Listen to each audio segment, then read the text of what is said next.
All right. So chat, now it's time to say hi YouTube because we're gonna go play some video games. There it is. Momentous Universe. It's weird, like half of these worlds don't exist anymore. Like I've moved them out of the save file yet. The save files are still there, so I guess I need to like go into this menu and like delete them manually. Exclamation point tickets to see how many you have. Nicole.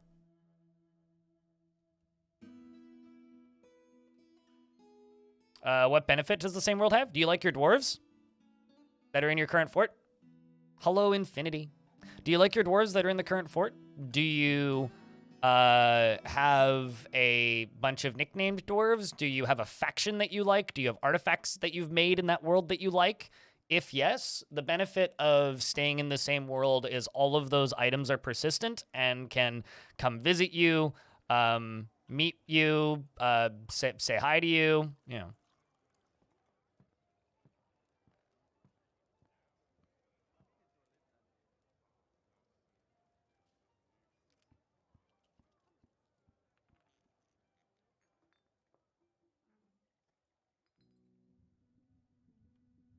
So, yes, same world is fun, and I really like playing in the same world repeatedly.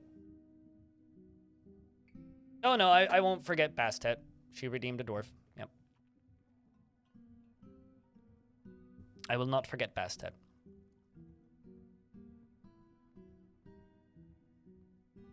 Stone's got a lot of hours? Stone's not even got that many hours. Bartender? Okay, so Bastet, here's the caveat, right? I will give you your request, but I will not give you an exact request. Because you redeemed it an hour early when you're not supposed to. So, because of this, I get to have a little fun here, and we're going to go with dealer's choice. I'm not giving you specific requests.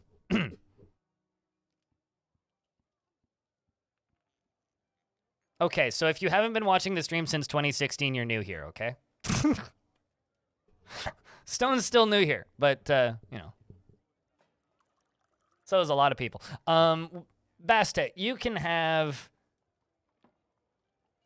You can have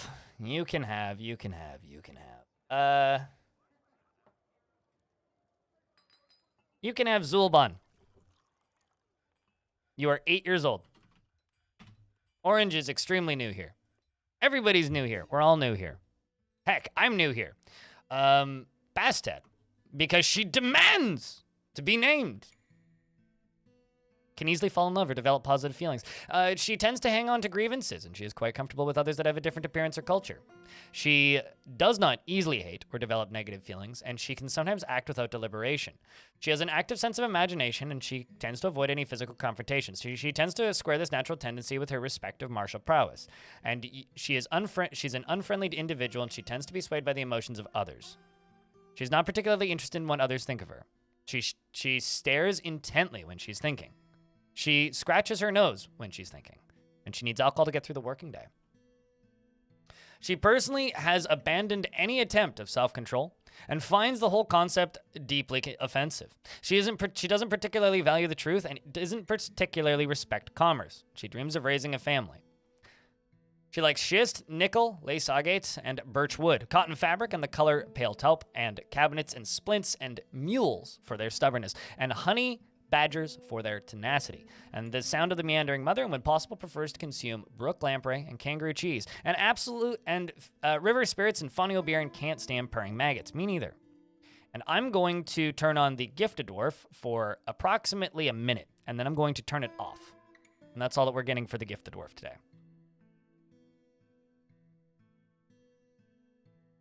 Oh boy. Knee slapper on that one, Wakapepe. All right, Animal, who am I giving a dwarf to? Am I giving a dwarf to somebody from chat? Am I giving a dwarf to Matt Damon? Am I giving a dwarf to Arnold Schwarzenegger? Who are we giving a dwarf to?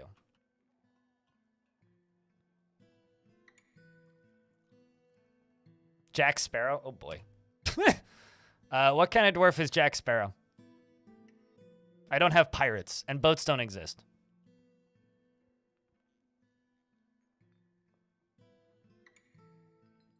If you can relive the pain of Ben Affleck getting kidnapped again, there's something special about that. Roger Moore. James Bond? That was a James... Roger Moore was a James Bond, right? I think I've seen like maybe 3 James Bond movies in my entire life, and that name sounds vaguely familiar.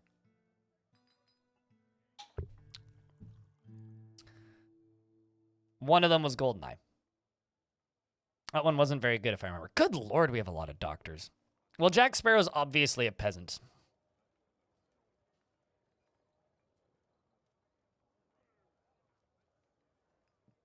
"26 years old and has 2 lovers and a spouse."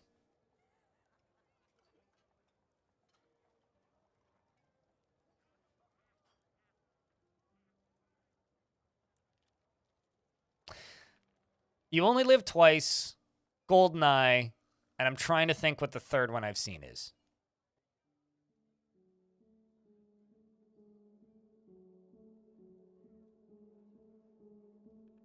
Certainly none of the recent ones. Actually, I think I saw Casino Royale. The first one with the whatever his face is, the current guy. I think I saw Casino... I want to say I saw Casino Royale. That or I just saw a lot of ads for it. Couldn't tell you, Ranger Rick. Daniel Craig. Yeah, that's his name. The guy with 2 first names. All right, so Jack Sparrow, courtesy of Animal. I am now disabling the the gift of Dwarf redemption. Jack Sparrow is has a low sense of self-esteem, and he is rarely moved by curiosity, and rarely only feels strong cravings or urges. He does not often feel lustful and can handle stress, and he is pleased by his own appearance and talents and doesn't try to get things done perfectly. Generally acts with a narrow focus on the current activity, and he does not easily fall in love and rarely develops positive feelings. He is somewhat fearful in the face of imminent danger and chews his lips when he's nervous and needs alcohol to get through the working day. He dreams of crafting a masterwork someday and disdains loyalty and doesn't feel strongly about the law. And he likes slate, aluminum, crystal barrel, maces, cloaks, and horses for their strength, and kestrelmen for their coloration. In the words of the Palisade of Healing and the sight of the poetic glosses, and impossible prefers to consume lettuces and dwarven ale, and absolutely hates bark scorpions.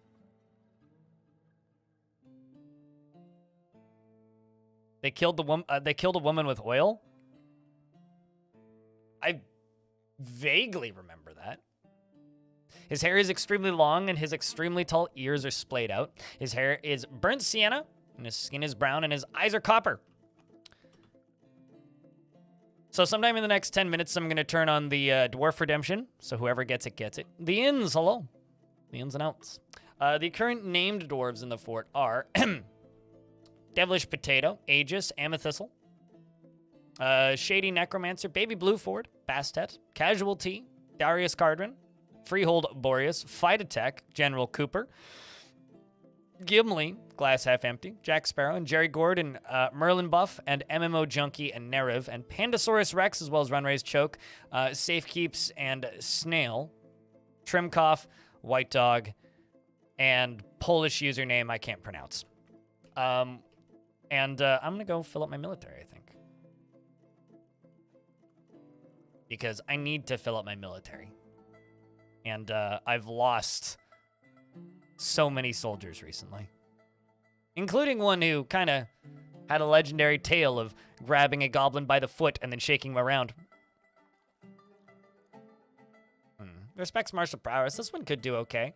Tends to consider what others think of her and is envious of others. Finds obligations confining and is conflicted by this. Dreams of mastering a skill. Thinks knowledge is a waste of effort.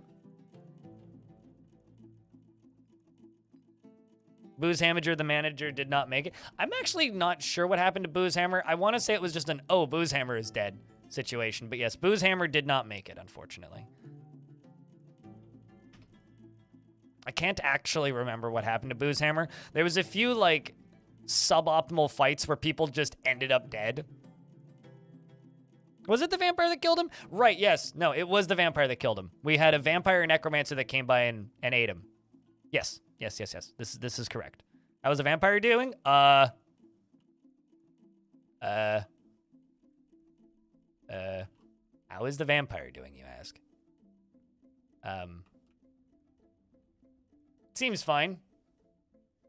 Did the vampire's ghost ever appear? No, actually. Never did get a ghost for the vampire. yeah, no, I did give him a pickaxe and told him to get to work, and he did. Very, very willingly, in fact.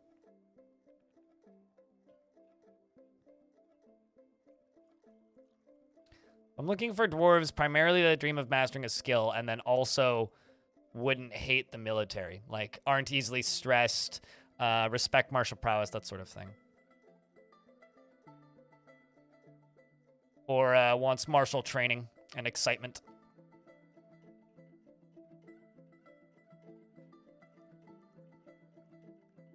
You wonder if it was the ghost miner that appeared?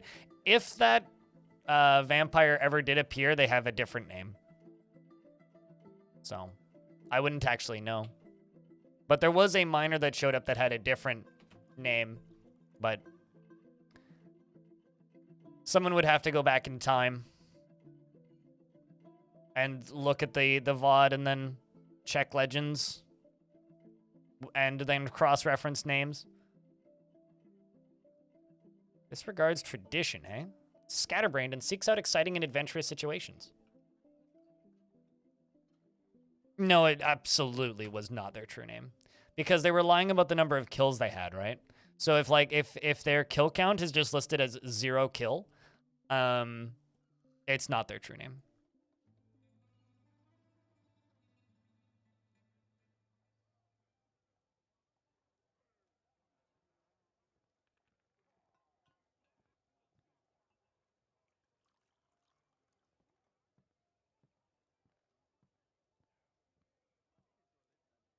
Okay, you here. The funny thing is I'm going to end up with like a military that's mostly made up of doctors. Because I've got this massive Doctors Guild Hall and a diagnosers. Well, then they're being honest, right? But most criminals, like, most criminals are in Dwarf Fort, show up with a fake name. They will not list their name, which is actually kind of fun because there was one time I had a vampire, or not a vampire, a necromancer that I expelled from one of my forts. And then they showed up at the next fort. And this was like an older version of the game, right? Where they just had a dwarf icon. So I didn't pay too much attention to them or look at their family tree or anything. And they showed up in the next fort after I'd, you know, expelled them for committing crimes and like tantruming a bunch and killing somebody. They showed up in the next fort with a different name, which is pretty cool. So, any tips? Give in to asymmetry and don't care about symmetry is the way I do it. Dwarf finds leisure. Dwarf dreams of attaining a rank in society. What's up, Lucky Soft? How long is the questions list? Not as long as the previous one. I mean, the last one that we did, the pre-cut down questions list was 400 something questions. We cut it down to like 30. This one, I think I had 90. It was like 92 submitted in total. So pretty short. It wasn't too hard to go through last night, fortunately. Doesn't handle stress well, but dreams of attaining a rank in society. Dwarf's worth watching, I think. This one already got added. Yeah, let's just let them move a little bit. With a fake mustache on top of his beard. Oh, and spectacles. It's like, what is your name? My name is Urist. What is your name? My name is also Urist. In 3 hours, Ranger Rick.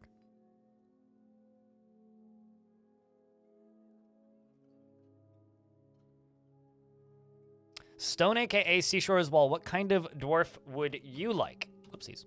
Wrong button. I've never seen this dwarf in my life. What a spectacle. Naturally.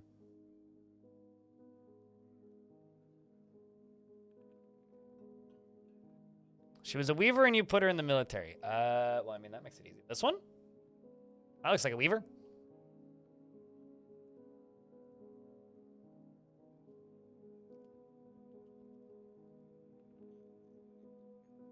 This one? Alath.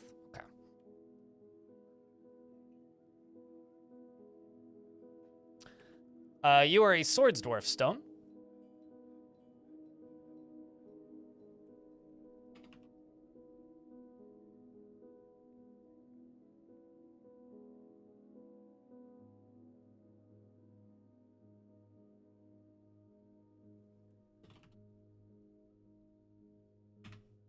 Okay.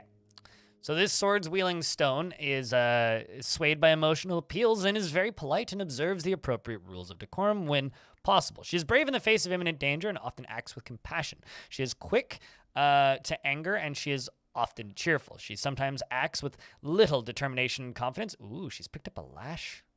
That's kind of cool. She's quick to... She's quick to anger, and she is often cheerful, and she sometimes acts with little determination and confidence. She doesn't often feel envious of others, and she often feels discouraged. She's not particularly interested in what others think of her, and she's bothered by this, and she values friendship. She occasionally overindulges, and she tends to be a bit stubborn in changing her mind about things. She needs alcohol to get through the working day and likes working outdoors and only grumbles mildly at crappy weather. She is a hardened individual. She personally values peace over war and views loyalty unfavorably and dreams of mastering a skill.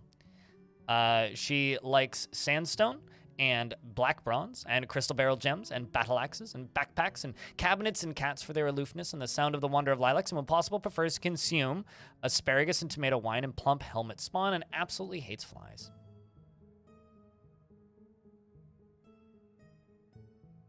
But description-wise, her extremely sparse hair is somewhat greasy.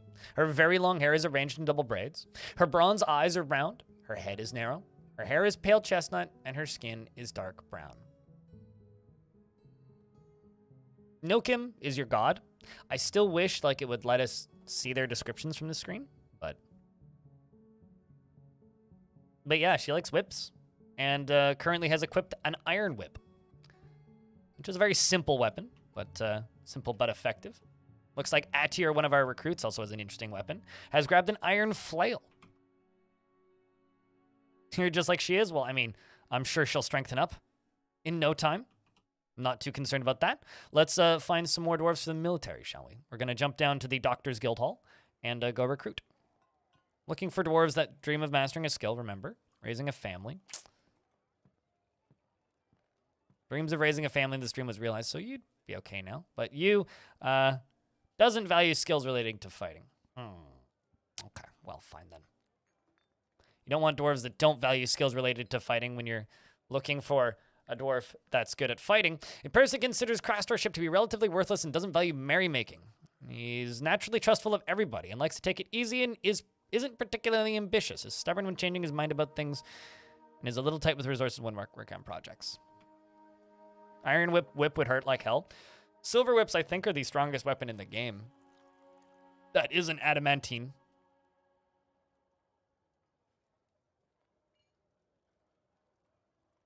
But yeah, I mean, it would be like getting hit by like a pain chain.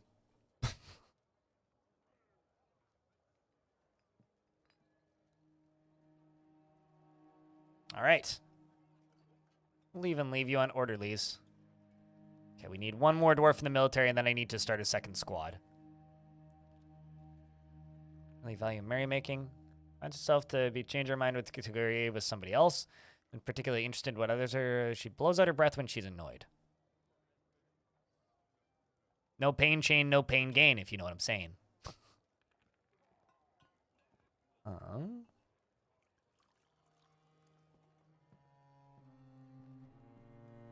Also, what? Oh, I see. Right, yes. I do technically have one dwarf in another squad that's not being used.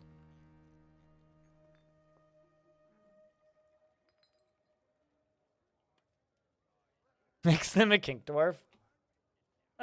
Only if they're also wearing a mask and entirely leather armor. So for a second there, I thought this was a bunch of smoke, and I was very concerned for a moment there. So our food is, like, terrifyingly low, actually. So I'm going to jump us outside again, and we're going to go harvest everything from the ground if I can. Yeah, okay, because it's all been harvested already. During the last siege, we somehow managed to, like, completely run out of food. I do have a slight suspicion as to why that was.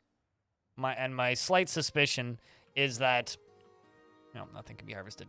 My slight suspicion is that I didn't have my garden in the burrow. So because my garden wasn't in the burrow, it's kind of difficult for them to farm. So we were like under siege for a good chunk of time, and they couldn't actually get up to the garden to farm in any way. So let's just double check this. Yeah, no, it's certainly not in the burrow. So note to self, make sure that your farming zone is in the burrow so that you have access to, your plump helmets and whatnot. Otherwise, you're going to be in trouble when it's time to farm. And it's also, siege time. Speaking of farming, we're going to expand the farms a little bit, I think. Because I'm using these really, really crappy above-ground farms, which I don't recommend. I recommend farming on water or down in caverns, but we haven't hit the cavern layers yet. So, still a ways off. Picks were the best weapon games somewhere? Adamantine picks, sure. Yeah. But that also wouldn't surprise me. If picks are better than I generally give them credit for. Wouldn't surprise me at all. It's safe keeps. You dream of raising a family. Need a dwarf to start the next squad, basically. So I'm looking for somebody who would do, at the very least, all right at running the military. Dreams of crafting a great work of art. Also, something else I need to check. Cloth. 86 pigtail cloth. Okay, well, we're working on that. Yes, the merch mugs are, in fact, dishwasher safe.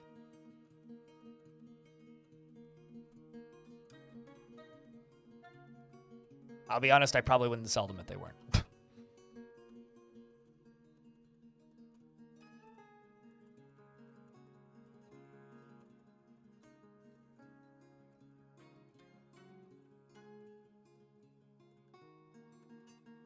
Okay, well, I've got a bunch of clothing here to unforbid.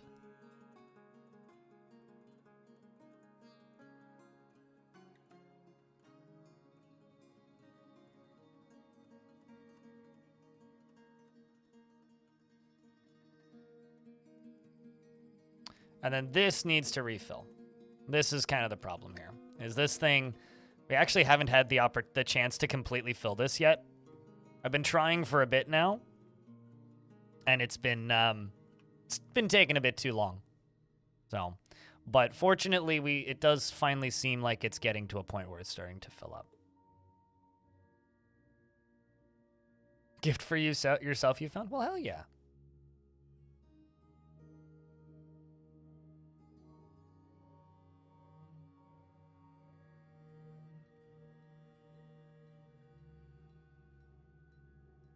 This is also a really good point that Saber makes.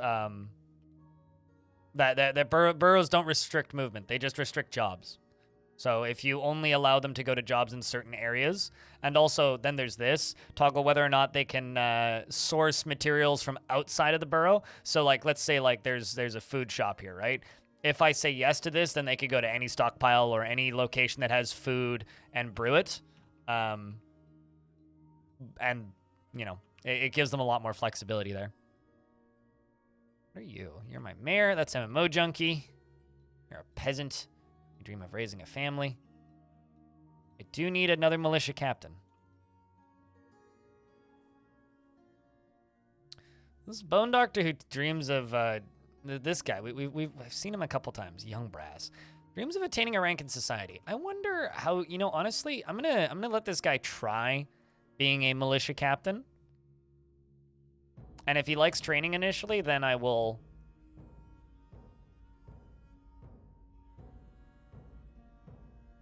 from there, will let him do other things. But we need to make another barracks. So I'm going to place... Well, actually, let's place the second barracks down here.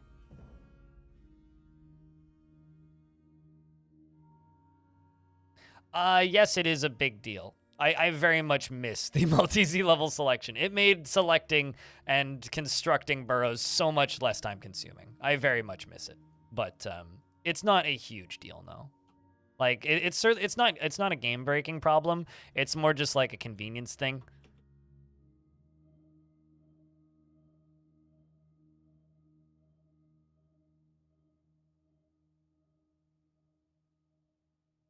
It's mostly just a convenience thing.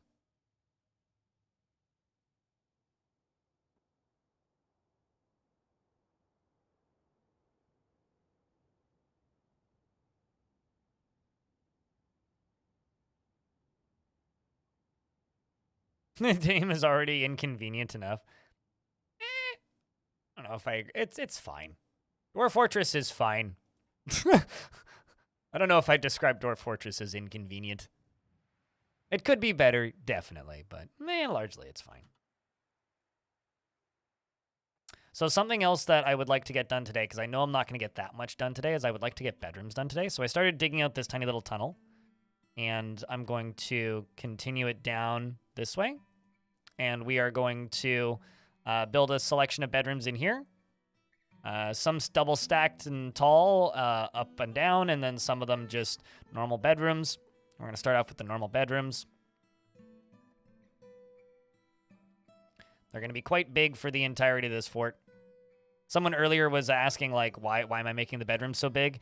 And there was a Reddit thread I saw a couple days ago, which I really like, which was space is free in Dwarf Fortress. Like, you have so much space, use it.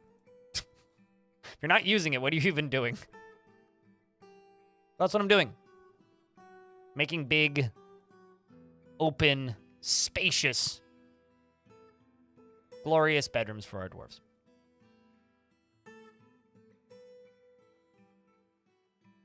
And also, to those of you who were here for the pre-stream, apologies for the spicy start to the stream. It's unfortunately in a world where we live in a hive mind of Twitch chat and some people have, like, differing opinions to other people. It's not always going to end well. And there's a point where conversations just need to be shut down, and if people don't understand that, then it just kind of ends badly sometimes. So...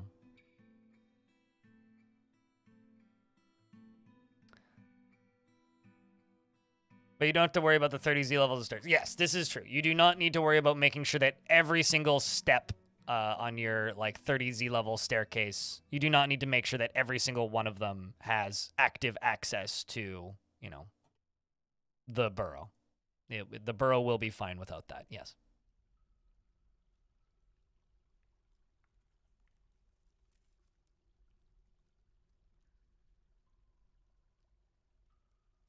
I mean, you can, but you don't have to.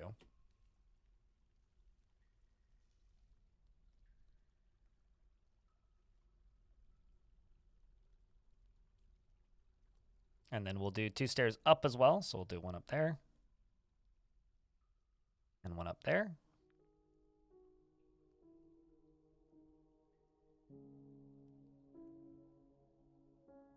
We'll do a bedroom like that. And a bedroom like that. And here we're going to go up to there. And here we're going to go down to there. All right. We can just let them get to work on that. Dwarves can slowly become happier. I'm getting like this hitching. I wonder what's causing that. Probably not the one child that's depressed. Apparently we struck pyrolusite. I'm also temporarily, I think, going to...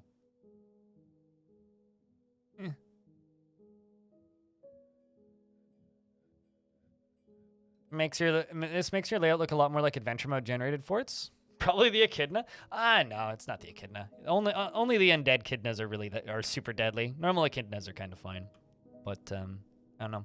I try and make my forts look believable to me, right? And I want to make forts that I feel like dwarves would make. I don't feel like dwarves would make perfectly symmetrical, brutalist nightmares. That's hard for me to believe. I feel like dwarves would be making very artsy, like, variations of shapes and hallways and spirals and maybe like a large spired entryway with like huge pillars and something like something like this. I mean, this needs work, but I have an idea for this, which is going to be pretty cool, which I'm going to be working on in a moment. Oh shit, we're finally at a point now where there are no red-faced dwarfs left. Look at that. Hell yeah, considering not everybody has beds yet, that's pretty good. That's actually very good. That's like very, very good.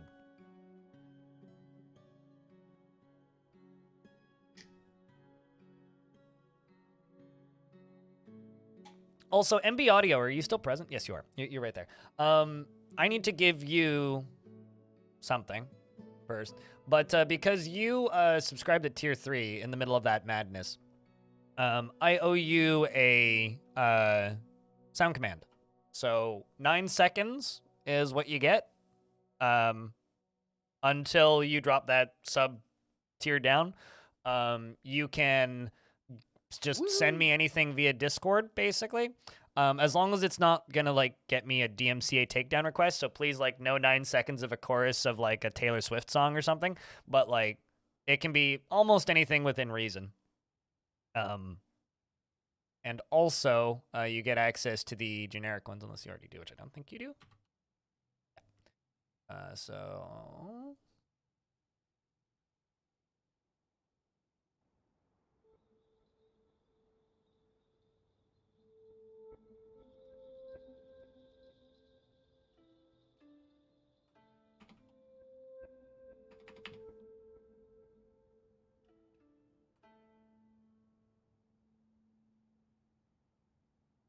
So you should have access to the generic sound commands now, which Orange can help you with the commands for if you need assistance. But I'm thinking about channeling this entryway down a little bit, down one layer, widening it a little bit, and then putting in pillars. Because that's kind of what I'm working on today. I'm just working on making this fort look cool. So what I'm thinking we do is we dig this down one layer. But in order to do that, I'm gonna have to make this safe. So let's just put Micah.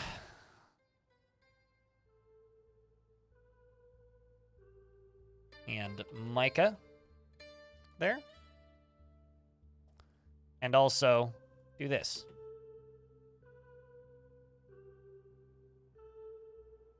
So we're going to dig this side down a little bit, essentially. But they've got a lot of stuff they got to do because I've given them a lot of jobs. These dwarves are being busy. Busy dwarves. Ooh, native gold wall. Look at that. But thank you very much for the tier 3 subscription. Means a lot.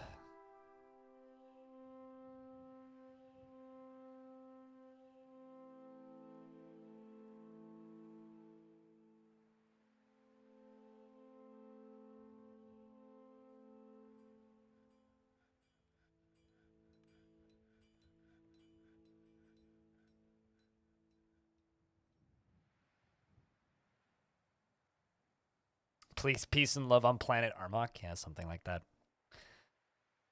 So let's see. I swear that I assigned that leader. I guess I didn't assign that doctor that dreams of doing something in society. Where are you?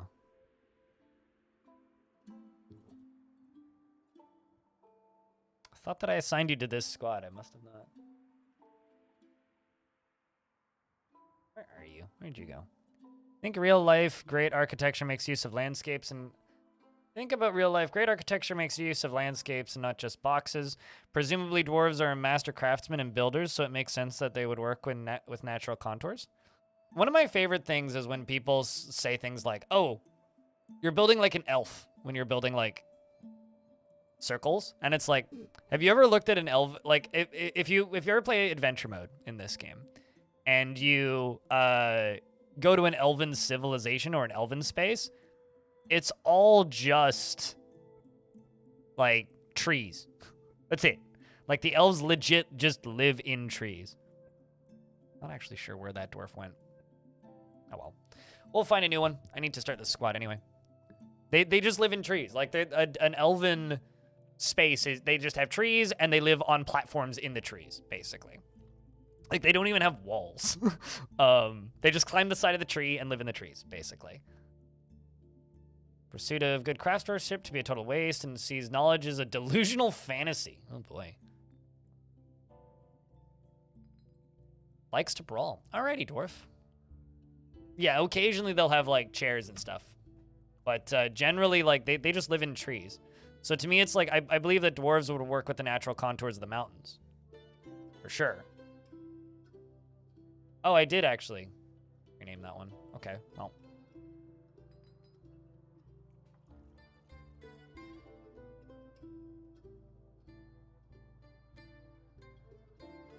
And then this one.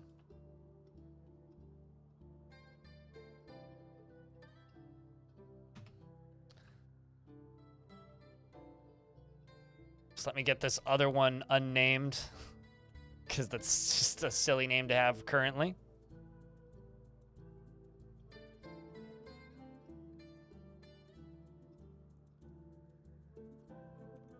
I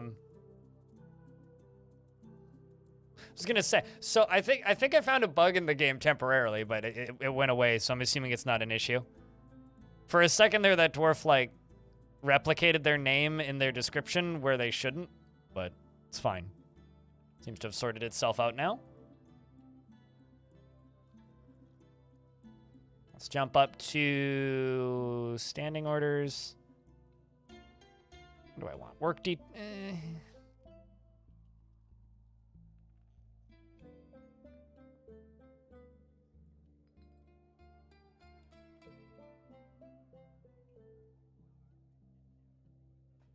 I'm looking for the All Dwarves Harvest, which for some reason I'm not seeing right now.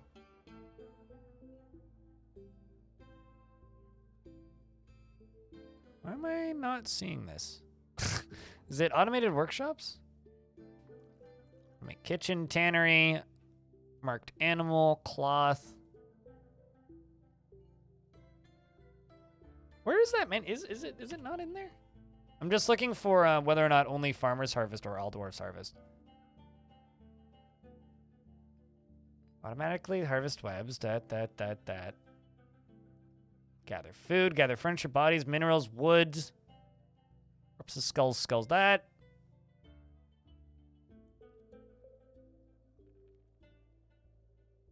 Standing order, is it under other? Oh yeah, there it is. Anyway, we're gonna set that to everybody harvests, because I've got enough dwarfs now that I can do that. That shouldn't be an issue anymore. Thank you. Just lost that menu, apparently. And then let's plant some more plump helmets.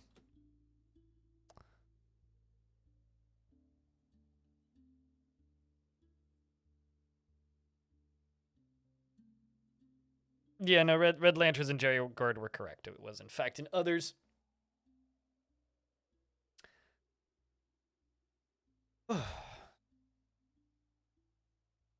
I think my blood pressure is back down to normal.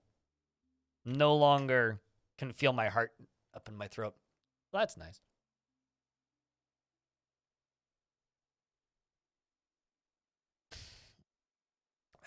But at what cost? But no, it's not under work details. That's a slightly different thing. Still getting that stuttering. I do wonder what's causing that. Like it almost feels like there's like 80 stealthed elves on the map.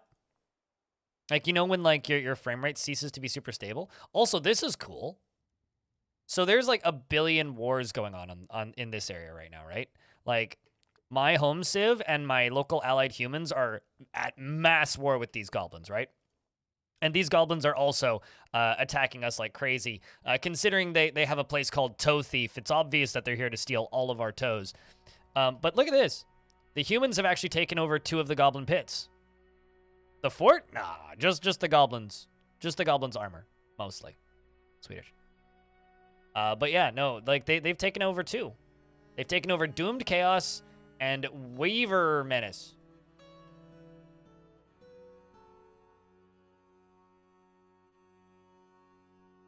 I still got a child to try and rescue at some point, which is somewhere around here.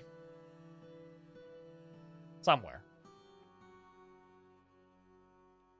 These places actually have some decent names. Although I have to be careful about where I attack because I don't want to accidentally attack somewhere that my civ is currently attacking.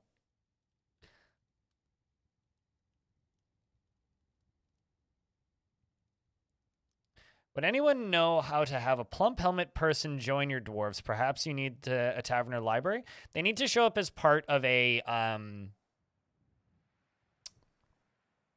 they need to show up as part of a performance troupe or mercenary group. Ones that are just in the caverns are not interested in joining.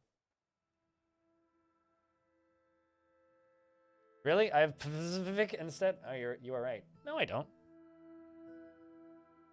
It definitely doesn't have an S in it. My screen, but I'll update it regardless.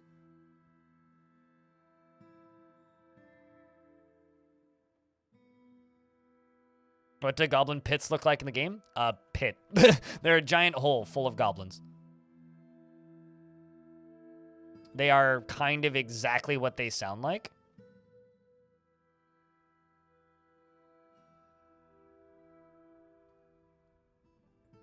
They are a large space, mostly filled with goblins.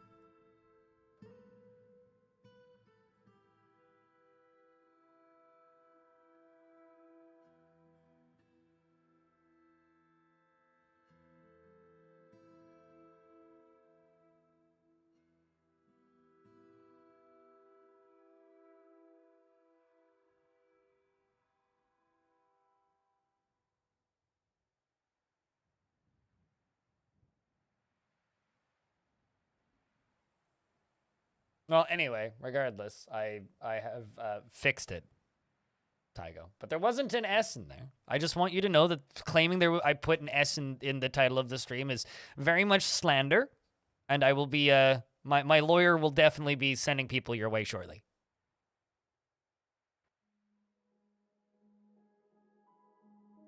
And by the way, this is my lawyer. So he's not very good at sitting on a microphone. My legal team and secretary will be on your way over there shortly.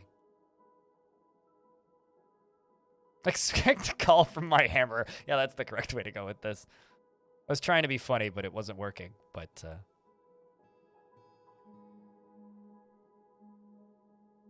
an impromptu party thing? What? Having a lawyer show up at your door? Hey,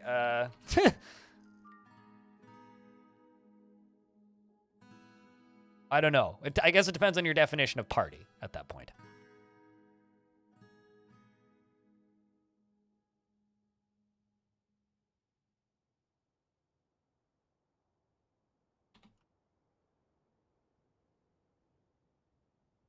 It would highly depend on your definition of party at that point. Only one lawyer? Okay, my lawyer and okay, my lawyer and his team will be here to speak with you shortly. I'm running out of visual gags, okay? What else do you want? Like a zebra duck?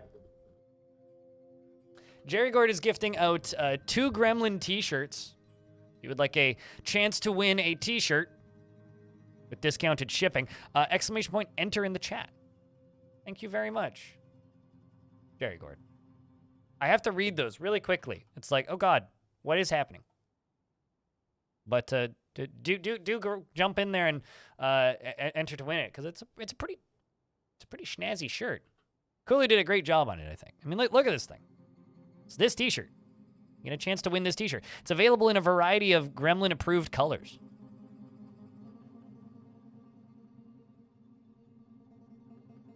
Yours arrived Monday, and do you approve?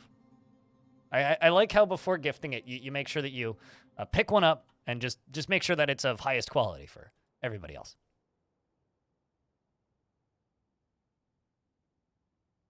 Yes, and then you too can ponder orb with the assistance of Gremlin.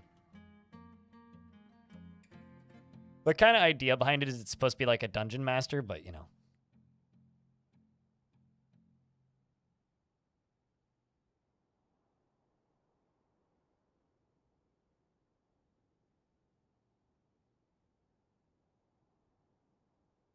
Except the coasters? Now, does that mean that the coasters are crappy and I need to fix them, or does that mean you haven't bought a coaster? Reza Darkside, click on that link to redeem your t-shirt as well as I smell your pajamas. You can, in fact, wear that t-shirt as pajamas.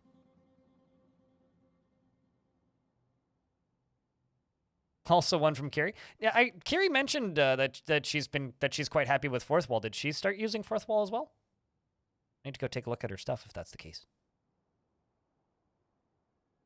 That's a concerning username. It's only concerning if you think it's concerning, and if you have pajamas to smell. I, for one, don't wear pajamas, so it's not an issue. Nothing for you to smell. Not very concerning for me at all. Well, hell yeah. I'm glad. Yeah, the merch gifting stuff is kind of awesome. And I don't even just say that as like, you know, because it makes me money. It's actually a really neat feature.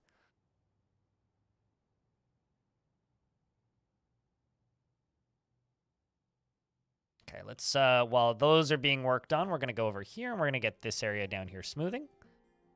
Well, actually, we'll construct floors, I think. Let's use... Oh, man, I'm actually running out of marble. That is absurd. What blocks do I have?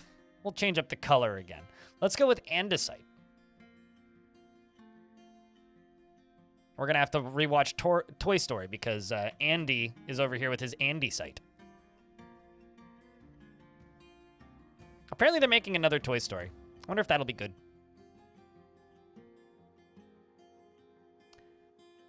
Helvetica, hello. How are we? Good day.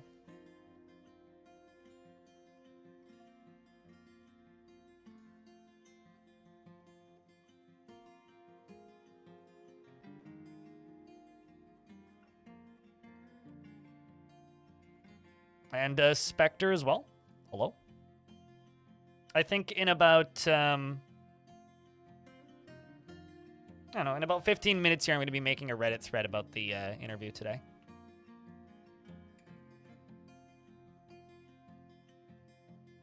Andy in puberty, rated R? God, I hope not. Has Disney even, actually asking, has Disney ever even made a movie rated R is kind of a dumb question, but I can't think of any off the top of my head. Yeah, but like I thought Andy was just like in university or something, or like had finished university. Actually, no. Toy Story 3 was Andy in university, right? Because the toys got given away, and then he like got them back as like weird collectibles or something. Is like the gimmick of it now. It's like the toys don't age, but Andy does. Like I'm pretty sure like Andy just has kids now, if I'm not mistaken. Yeah, no, he was going to college. Well, he was going to some sort. It was either college or like summer camp or something. I think it might have been summer camp in Toy Story 2. Like, it was like, he's going away for the summer. Brr. So he's not going to be able to play with us. Oh, no, kind of thing. And then Toy Story 3, I thought, was the one where he was, like, in... Anyway, I don't know. They kind of blur together in my brain at a point. Those movies are good. Maybe I should rewatch all of the... Chat, should I rewatch all of the Toy Story movies? I'll have to get them from the Swedish Public Library, though, because I refuse to give Disney money. I don't think I've seen that one. The last one that I saw was the one where he gave the toys away. That was the last one I saw, and that was like 10 years ago or something. 15 years ago, maybe, even that movie came out. Time has no meaning. It was before I started streaming that movie came out. Was the last one I saw. I haven't seen a Toy Story where Andy has kids.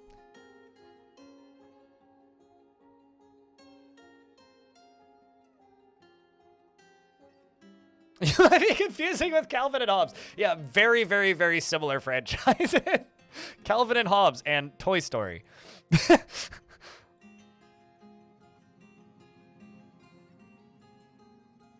Okay, Toy Story 4 might have been the last one that I saw then. Swedish Public Library, yes. You know, it's media for public consumption, courtesy of Sweden. You okay there, Dwarf? Somebody got bloodied. All right. You okay there, Asmil? His left lower arm is mangled beyond recognition and bruised. Right upper leg is mangled beyond recognition.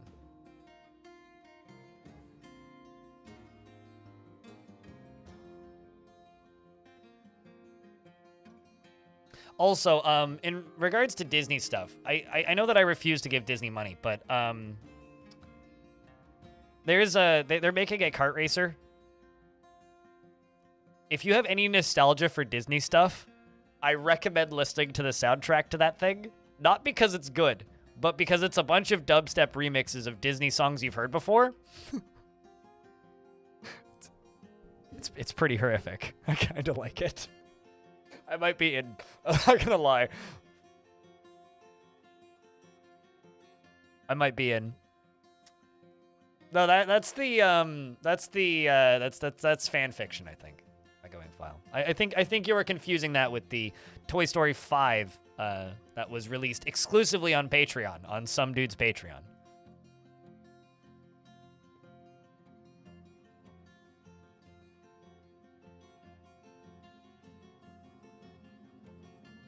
But essentially, we're channeling this down so that I can build big, cool pillars. We're going to widen this 2 more on either sides down in the bottom, and we're going to put the pillars down here, and then on top of them, I think I'm going to put statues. Another section of cavern? Okay, how did that even happen?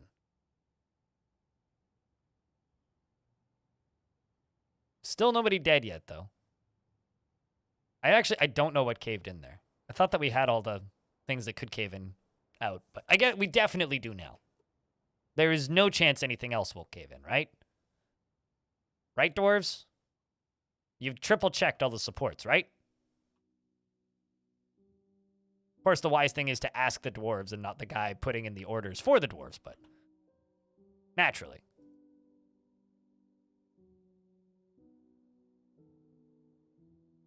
So any good project manager operates. Put down bad plans and then blame the people you tell to execute those plans on your poor plans. Obviously, it was their fault and they had the final call. They should have told me it was a bad idea. Naturally.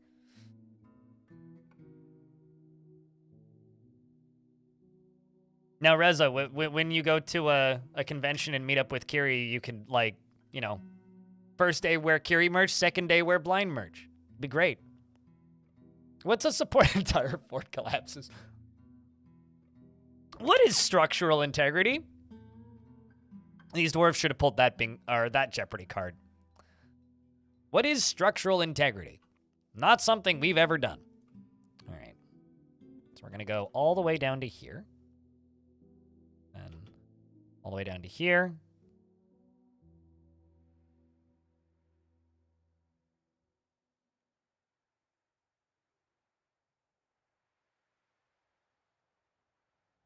Paris and then Vegas? Hell yeah.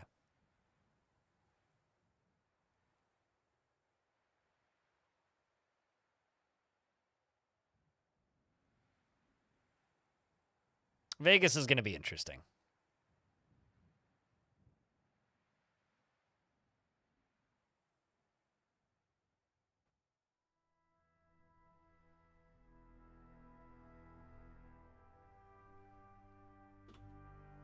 I don't think OSHA is a brand of laxative. So, and dwarves don't have OSHA, nor laxative. So,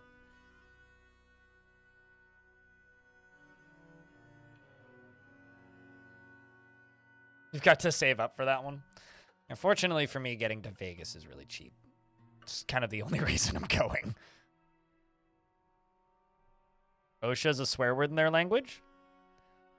Well, I mean, dwarves don't have any groups like OSHA, so fortunately for us, these dwarves are.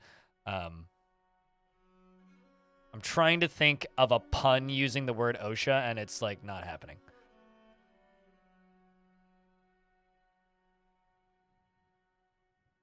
The dwarven goddess of safety? No. That's it's a human concept from another dimension.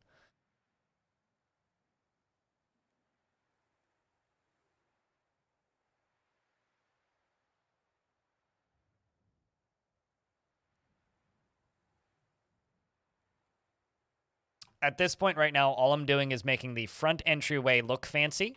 This is serving absolutely no practical purpose. Sometimes you just have to have days like that in Dwarf for it. And then down here, I'm going to go and we're going to jump over to the task screen, and I'm going to... These are all of the flooring bits that got forbidden halfway through. So I'm going to go through and I'm going to unforbid all of it.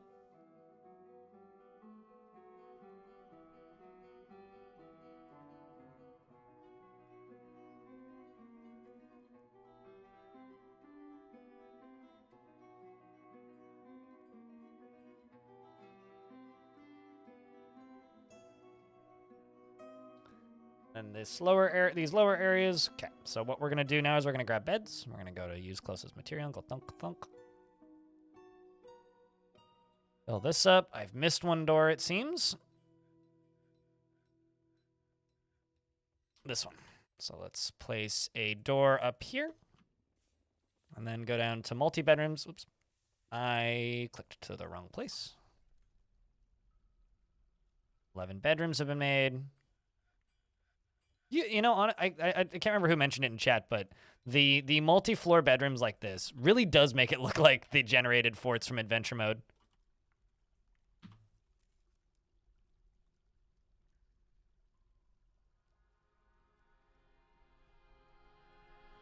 Oops, missed a bed.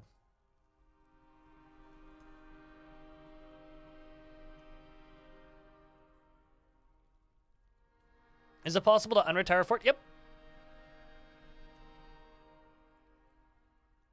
Yeah, so if you retire a fort, you can reclaim forts. Reclaim and unretire is the name of the button. So you can absolutely retire a fort and then unretire it later.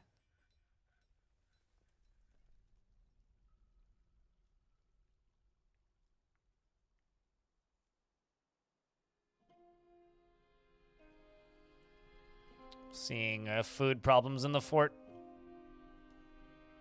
It's kind of amusing. Bedroom problems, dwarves get super pissy. Food problems? Nah, we're fine. Who needs food anyway?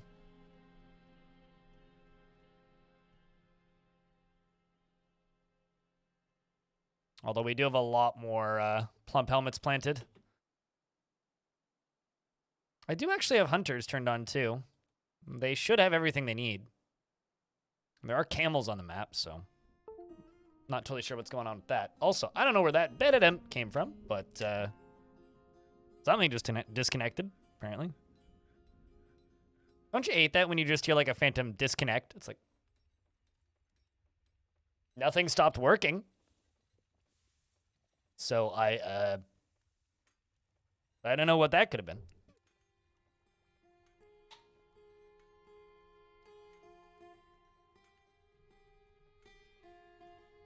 Nope, that was me. It doesn't happen frequently for me. It happens every couple of days, I would say. It's just like I get a da-da-da, and then sometimes it'll reconnect like a couple minutes later. It's like, I don't know. It's not my Xbox controller. That's what it was the last time. It might actually be my GoPro battery charger that's doing that.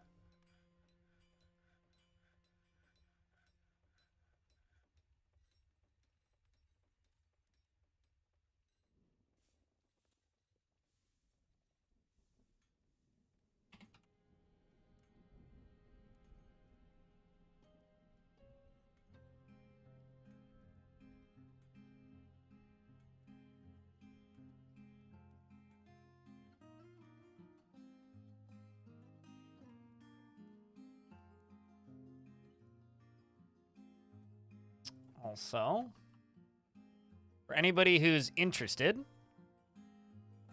here's a link to a Reddit thread that would help the stream out very much if you interacted with it.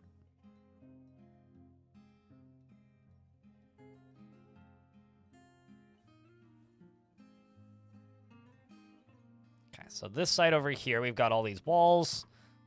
We're going to fill this in. And I think that's the last dwarf redeem we're going to be doing for the day. I will be disabling it after this one. But Saber, what kind of dwarf would you like? If you would like to see the list, let me know. I'm just doing this for a few seconds.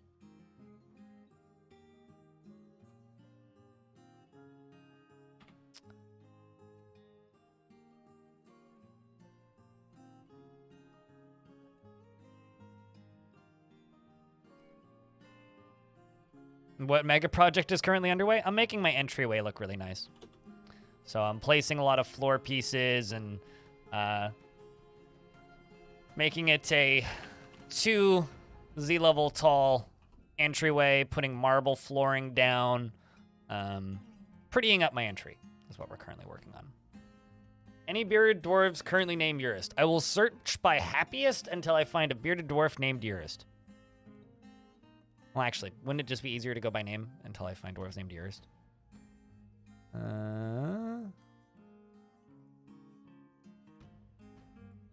The only dwarf named Urist doesn't have a beard. It's Urist, the doctor, who is a lady. There's a bunch of Urvads and an Unib and an Urdim. So unfortunately, I do not currently have a. You'll take the Urist. You want to be the Urist? Our dearest McUrist. Also, thanks to everybody for interacting with that thread. You guys are very kind. I mean, she is a doctor, so.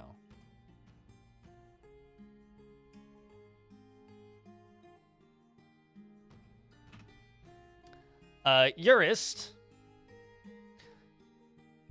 takes no pleasure in her talents and appearance. So I'm disabling the dwarf redemptions now. Just a heads up. Takes no pleasure in her talents and appearance, and she has little time for forgiveness, and will generally seek retribution. And she prefers to be, she prefers to be alone, and she tends to be a little wasteful when working on projects. And she is trusting. She tends to form only tenuous emotional bonds with others, and she doesn't often experience strong cravings or urges. She generally is troubled by this as she values. She's troubled by this as she values such powerful forces in life, and she has an active sense of humor, and she does not have a great aesthetic sensitivity and doesn't seek out excitement, and she tends to stretch her body when she's thinking, and she needs alcohol to get through the working day and is getting used to tragedy. She dreams of raising a family, and this dream was realized, personally values romance, and finds those that deny their impulses somewhat stiff. Respects the development of a skill and does not particularly value the truth. And dreams of raising a family, and this dream was realized, obviously. She likes andorite, pig iron, and clear diamond cotton fabric, and the color dark peach. Leggings and socks and crutches, and the words of the the words of the true teacher, and the sound of meandering and of the meandering mother, and the sight of the gloss of smiling when possible, prefers to consume tomato wine and durians, and hates mussels. Her hair is clean shaven, her brass eyes are wide set, her hair is cinnamon, and her skin is peach. She has 3 children, 2 lovers, and a spouse. She's 35 years old. She's married to Rimtar, who's also a doctor. Her eldest child is Zuntir, and her younger daughter, who's a baby, who she's carrying right now, is Abil. And you've got a younger sister in the fort, looks like. And some nieces. Bastet's your niece. Got a few cousins as well. None of them are in the fort, though. Niece and nephew. What a lovely dwarf.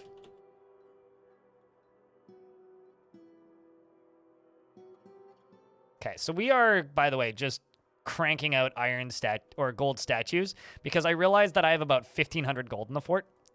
So I'm just going to be lining this hallway with statues, assuming I can click, which apparently I can't. Oh, look, a statue of a cat. So if anybody sees a particular statue and you're like, Blind, I want to know what that statue is, let me know.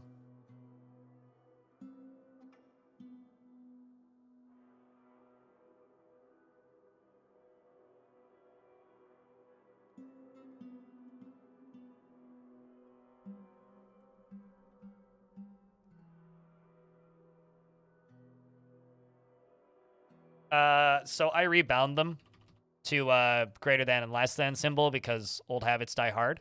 But I use a combination. It depends on what I'm doing. If I'm counting Z levels, I use greater than and less than symbols. If I just need to get somewhere, I'm just using the mouse mostly. Or I'm using hotkeys.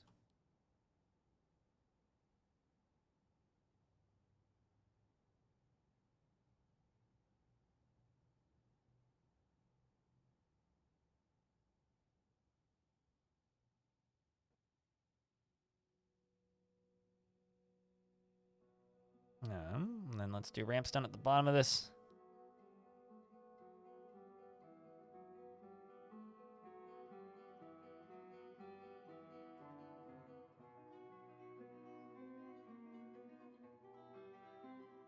Aren't they blocking the holes for the military to see out?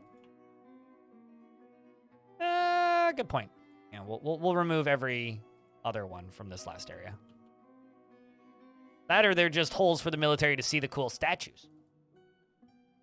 Did I? Wow, I placed ramps there. Good for me. Let's let them build this. But yes, you are correct. They were, in fact, blocking those holes. We don't need that many. I just need enough that, like, if something is stealthing in here and somehow manages to get past everybody, the military will spot them. That's all that we really need.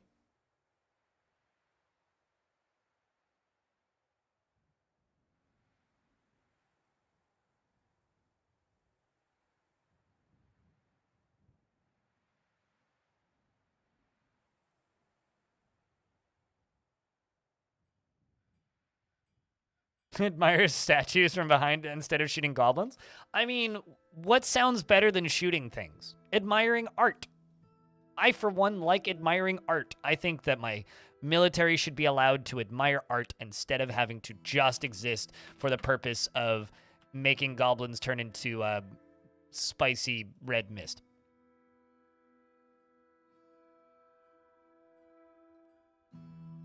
True, yeah.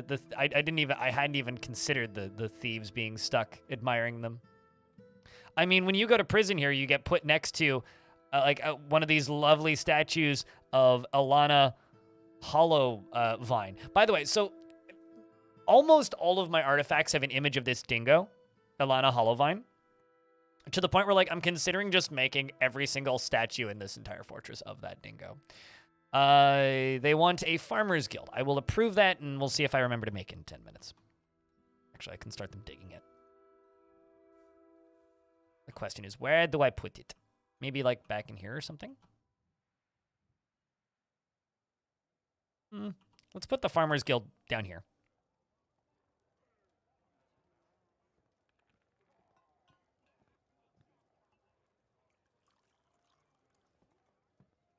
See what kind of blocks we have currently. Reelite, obsidian, obviously the andesite. I'm going to wait until I have a little bit more marble. Embrace the dingo? I don't know, but it's certainly culturally very important to this fort. And by extension, this faction, I would assume.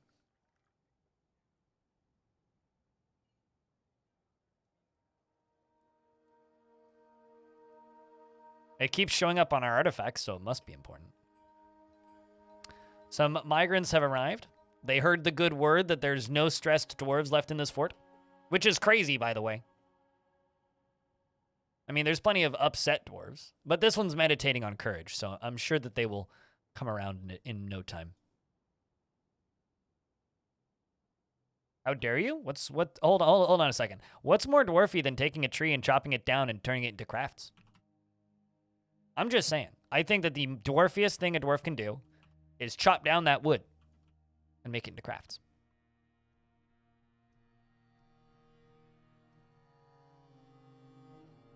So wood is very dwarfy, especially when it's built into something even more dwarfy.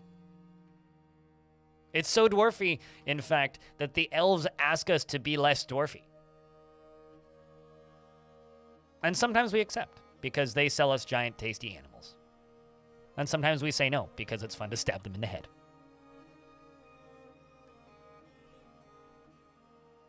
Both options are perfectly valid.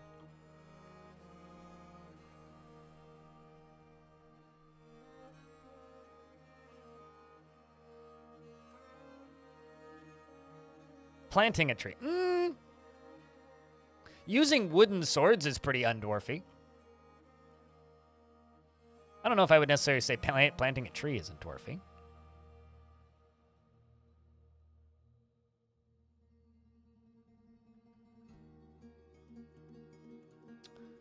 Okay, so this migrant wave seems to have brought a lot of livestock. I'm gonna eat what I can.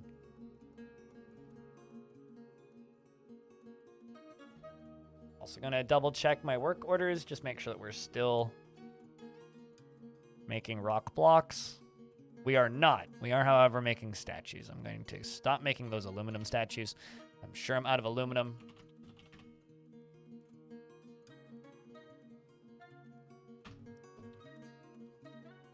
Climbing trees? Depends. Are you picking fruit? Climbing tree and making a house is pretty undwarfy. Climbing tree and picking fruit's pretty dwarfy. Dwarves do that all the time, in fact.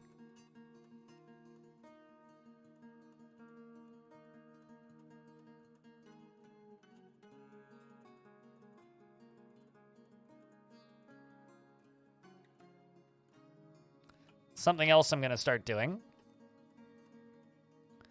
So I'm going to go down to traps and go to upright spikes. Whoa. I just learned something. Lava destroys floor engravings.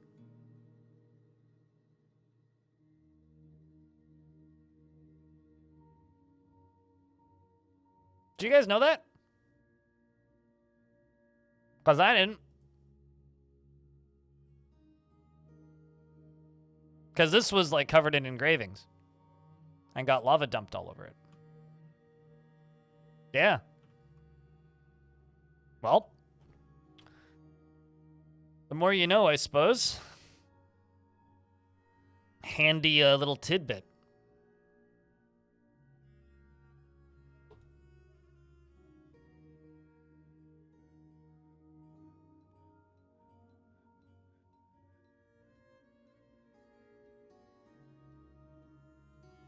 See if they pick this job up. There they go.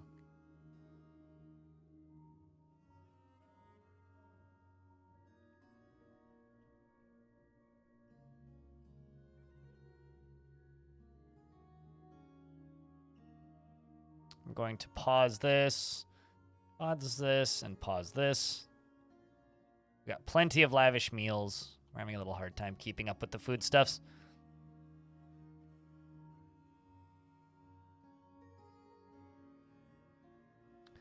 I get them training, and I'm going to let them go train here. Both grabbed axes. Nice. Totally fine. I love volcano forts. Hey, Biofoot. Hello, hello, hello. Hope you're doing well. Thank you very much for the 5th month, the 3rd resub of the day, and the first notification of money in an hour and 30 minutes. Appreciate you. Just a reminder for everybody, once the interview with Bay 12 begins, I will be disabling all notifications. So there won't be any notifications from that point forward in the stream. So if there's anything you want to do with notifications like resubbing or whatnot, do that now.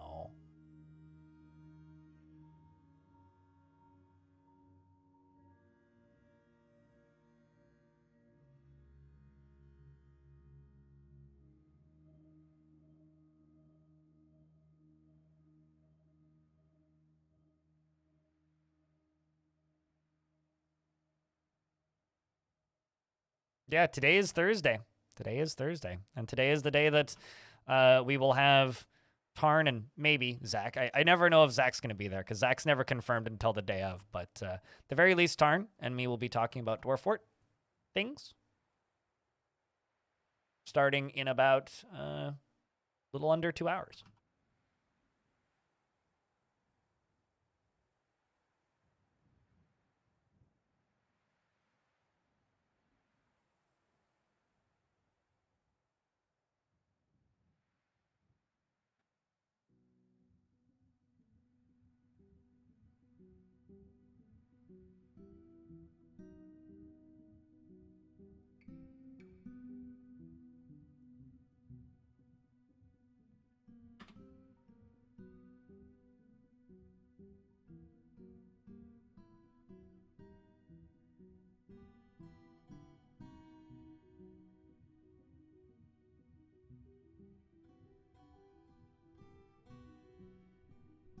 All right, we got even more dwarves. I'm not going to lie.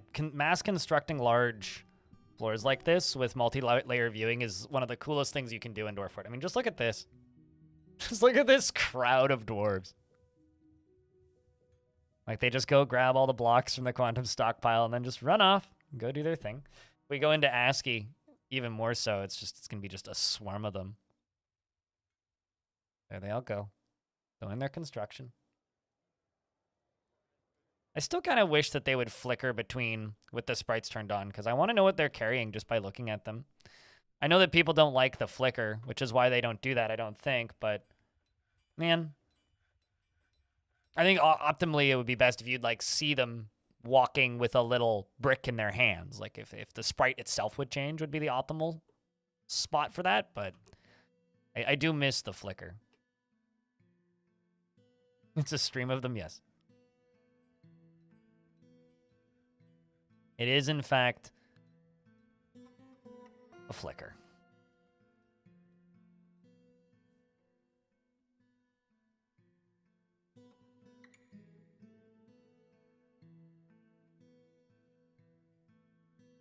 You employed every dwarf to smooth floors on a large floor area while you were building it out, and it was similarly satisfying to watch. I mean, I'm going to be smoothing the center bit here, because I don't think I'm going to be fully filling this up with flooring for a bit. Mostly because I don't really know what color I want to put in the middle.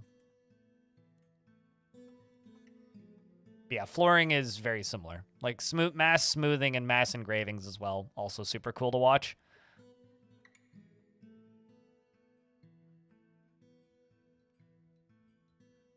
Let's go up to the top here and get rid of all this.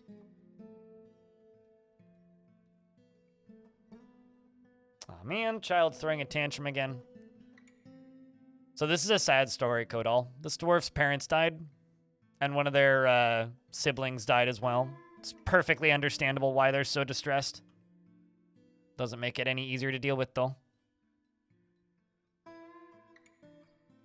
I don't know. Querticus. I don't actually know. I know as a temporary solution, it looks nicer, but as far as permanently goes, I'm actually not sure. I know a lot about this game, but I'm not a wizard. I don't know everything. There's plenty of things I don't know. There's plenty of things I still have to learn. From small things to major things. So. Before you decided he needed to go. Yeah, the rough thing is, like, if a child's parents die, you can't even expel their parents, which is, like, the worst, honestly.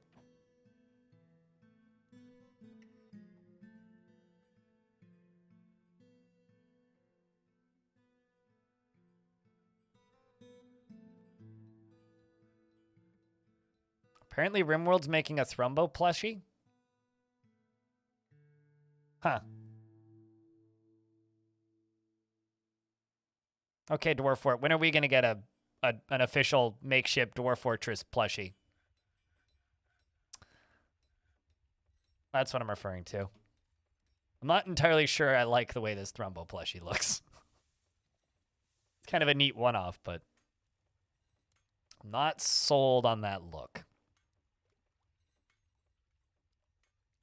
A gremlin plush? Nah, I don't think they would go with a gremlin plush. I wouldn't advise they go with a gremlin plush. It would need to be a Gorlak plushie. Something unique to Dwarf Fort. It's a legendary creature from RimWorld. It's like one of the few kind of iconic creatures in RimWorld, I guess. It's kind of sad looking, just like real life Thrumbos. Okay, but with a full okay, so Dwarven baby plushie, only if it's got a knife behind its back. And looks really angry, like a tantruming child.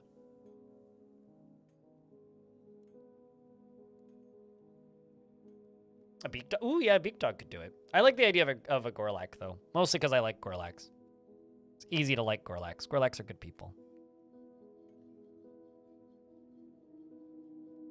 I think the problem might also just be that, like, Makeship isn't that great.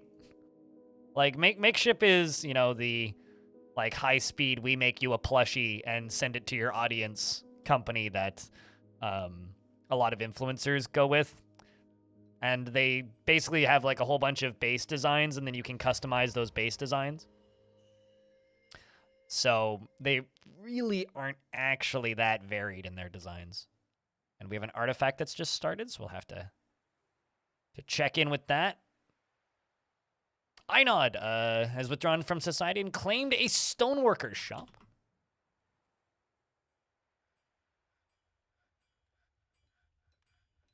Oh, hell yeah, just in time. Just in time, Sham. Just in time.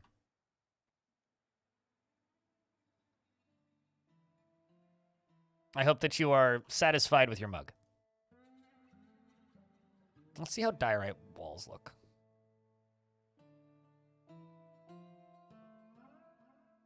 Life-size Ruthra plush. That would be like a sofa. Like, that would be non-trivial in its size. I'm not certain that would be doable.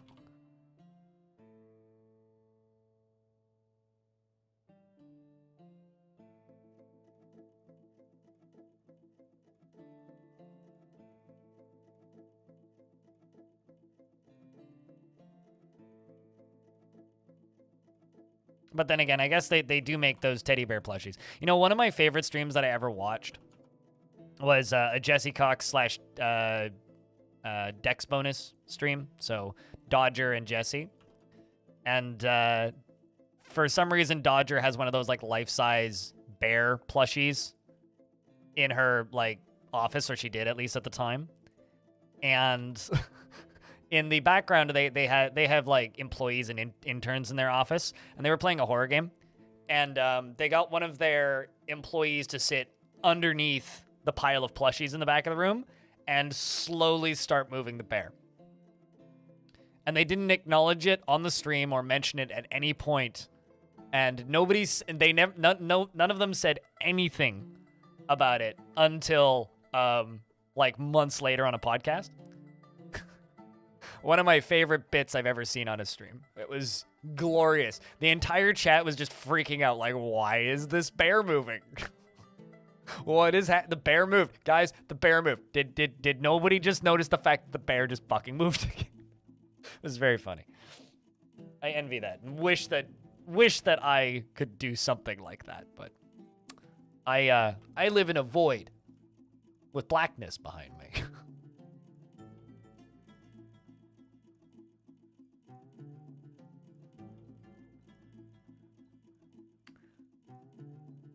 The clear thing to do is make a Forgotten Beast plush that's randomized like real Forgotten Beasts. Okay, well, as long as the skinless ones aren't made by the Real Doll people, I'm okay with this. I don't know if anybody here's played Inside, but the sex doll company Real Doll made a one-off thing that you could buy that was the creature from the end of that game. Made out of lifelike flesh.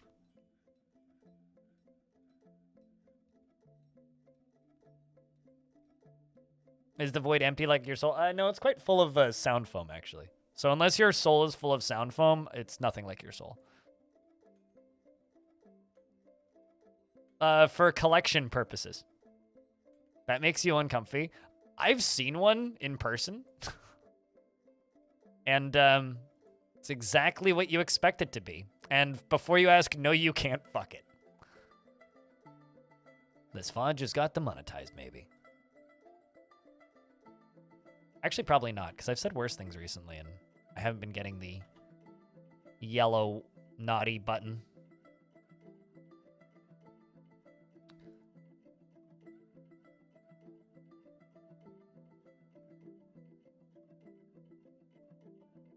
Could you Rule 34 it? You can Rule 34 it anything if you're dedicated enough to the subject. So, duh.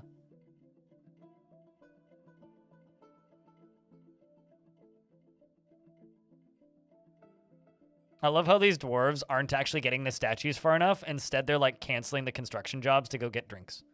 Getting thirsty halfway through. I almost feel bad.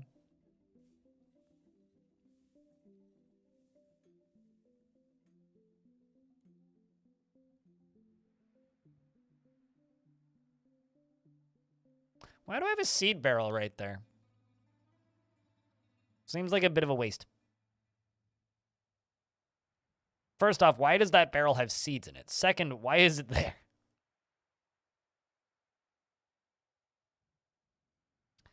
So we're gonna cover the tops of this in statues.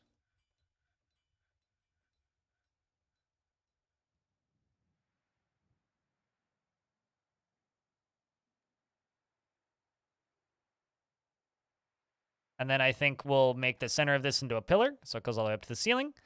And then put statues there and there, and that'll be it.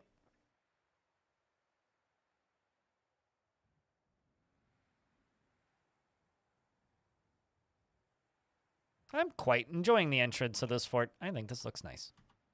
I think wagons can still enter. Yeah, it looks wide enough, too.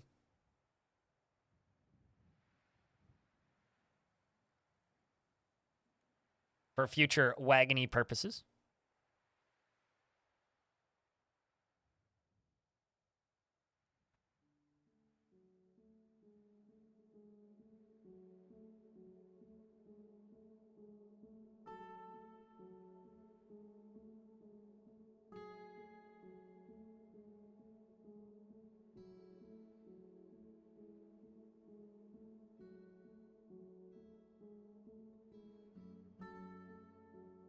Fort's coming together. Yeah, no, the moods are looking better.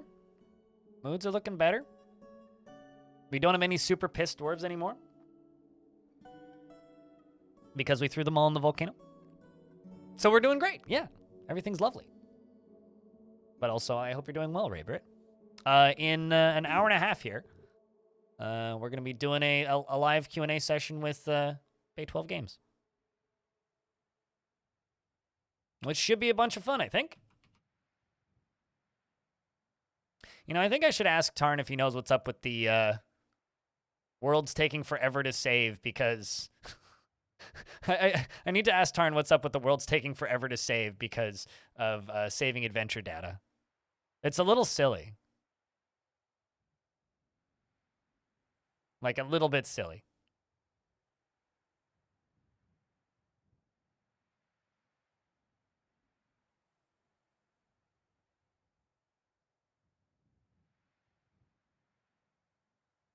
Especially because it's starting to extend itself again.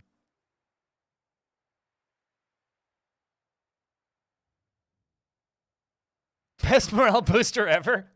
The volcano trucking will continue until morale improves.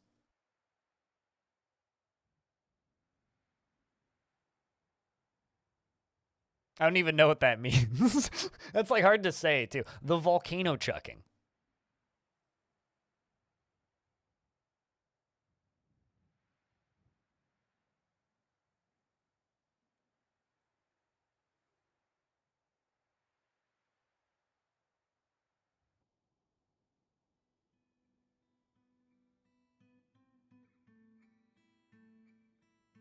It's your way or the volcano. It's basically how I run my chat. It's my way or the volcano way.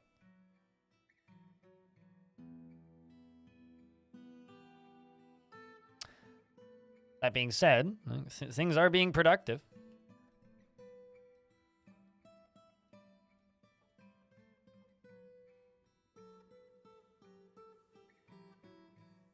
We finally got all the statues set up, which is also good. You explode when you fall into a volcano. This is true, actually. Yeah, it's because your body rapidly heats up. Speaking of volcanoes, we got things to put into the volcano now, though. Because a force that is vile and dark has arrived. Is this a full-size siege, or is this just a little baby siege? Oh. Oh, it's so cute! There's like 5 of them. It's so, I don't even think this one isn't worth sending, like, letting them go into the volcano. This one, I'm just gonna let my military flex. Yeah, we're just gonna let the military flex on this one, because this is a very large, threatening military. What happened to your jaw, Al? What's up? It's a very large, threatening siege. We gonna flood the fort? No. Look, see, they're leaving already. Snatchers, protect the children.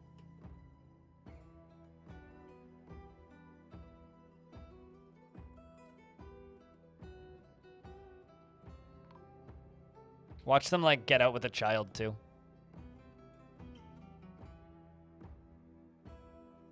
Anyway, here comes the military. Chasing them. Seems Atir here. Atir Evertome, which is a really good name, is in close pursuit behind this goblin thief. Although, unfortunately, the goblin thief is just wearing rags, whereas this dwarf is wearing a full suit of armor, meaning chasing goblin is kind of hard. Although it seems like General Cooper caught up with a goblin here and has ended Toad. Toad? I don't know how to say that. And seems to have gotten a notable kill out of it. So worth it, frankly, if I do say so myself. Teamwork, indeed, yeah. Mm-hmm. As for General Cooper here, he bashes the goblin thief in the upper body with his iron warhammer, bruising the muscle and shattering the left vault true ribs through the nav cape. General Turbo Cooper. Turbo Cooper? Well, she is not the type to fall in love or even develop positive sentiments, and she is a legendary engraver. Apparently, we're starting to make masterpiece gold rings. Weight training for the dwarves. So where are the invaders?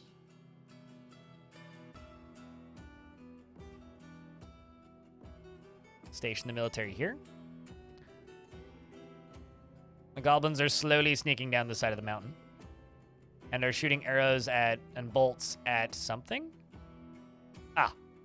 They're shooting bolts at Atir and probably Coops. Cooper and Atir are now running up the hill. The goblins do have the uphill advantage. But it's fine because they already got one kill. And then they dive back down onto the goblin crosswoman Ago, who died a while ago. Now they're running back up the hill and an ad's about to start. So I'm just going to let the fight play out.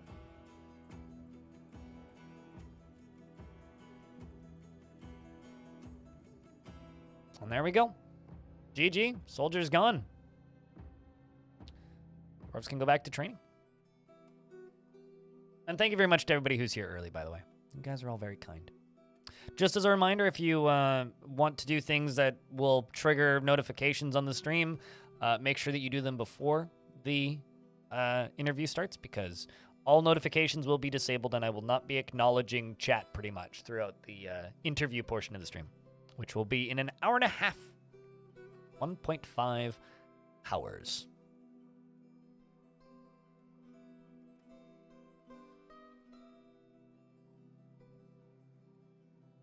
Hi, Master Surgeon 2. Surgically landing those hammer falls very effectively. The Earthen Hall. Wait, hold on a second. Chat, somebody explain this to me. The Earthen Hall has many members in Heatstone. Oh, never mind. It's a Stoneworkers Guild. I didn't see that initially. Okay, I was like, wait, what? It says it requires a guild hall. A guild hall for what? So I need to make a Farmers Guild and a Stoneworkers Guild. So let's make that Farmers Guild. Because I didn't actually make it. I started making it and then I stopped. So we're going to give them a marble entry hall. Wall, sure.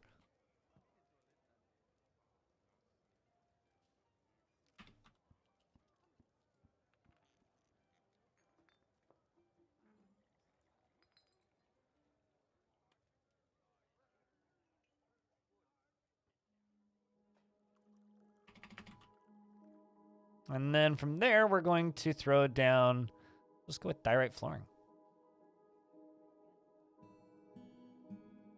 We're going to go all the way up to there.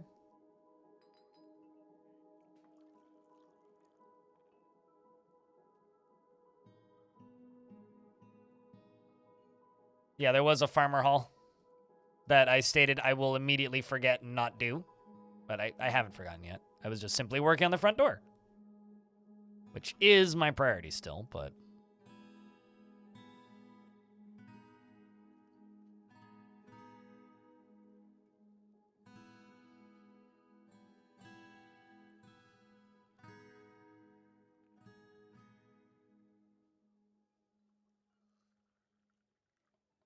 Well, I mean, a full day of time in Dwarf Fortress, Artemis, is like 30 seconds in real time.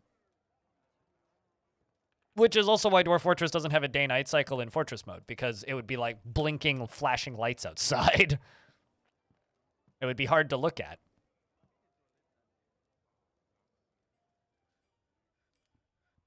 Just at the sheer speed that stuff would be moving. So it kind of makes sense.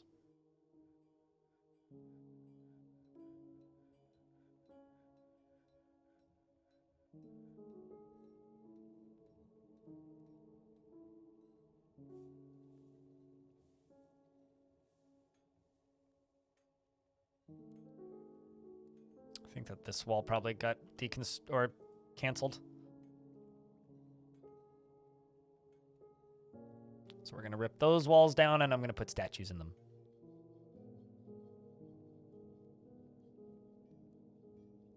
God, so many dwarves.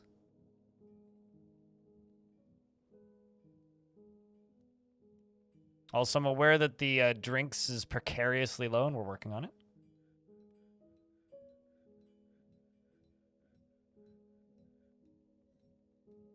Trying not to kill you with wait, hold on a second. What kind of time machines do you have that they try to kill you with epilepsy? I mean, at the very least up here, our time machines just simply zap you with a large amount of electricity. I mean, you know, 1.21 gigawatts and all.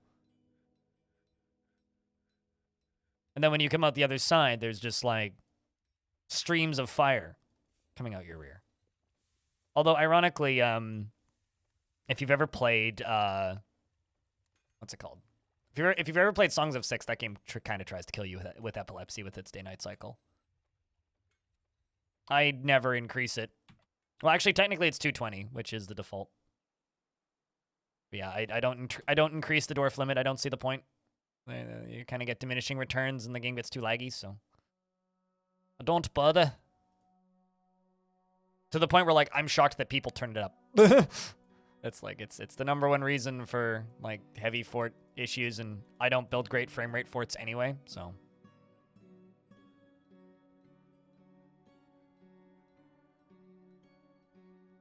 I'm not going to turn it up until there's like legitimate reason to, which currently we don't have legitimate reason to. So, aside from, you like lag? Yeah, we like lag. Then yeah, go nuts.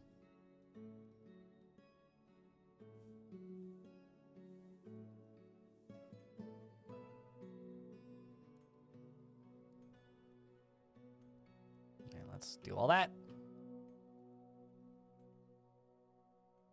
Gotta love all these dwarves falling asleep on the construction site because they've been working for multiple days in a row without sleep. All right, so this right here is going to be the farmer hall, right? Yes, the farmer hall.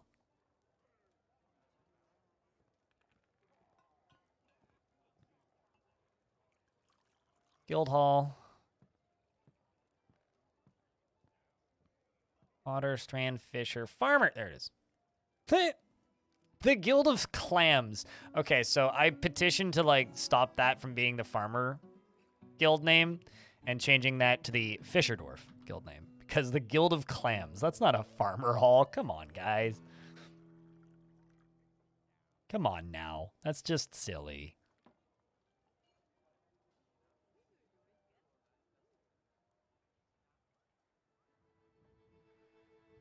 Put these gem windows in front of the statues. Be glorious.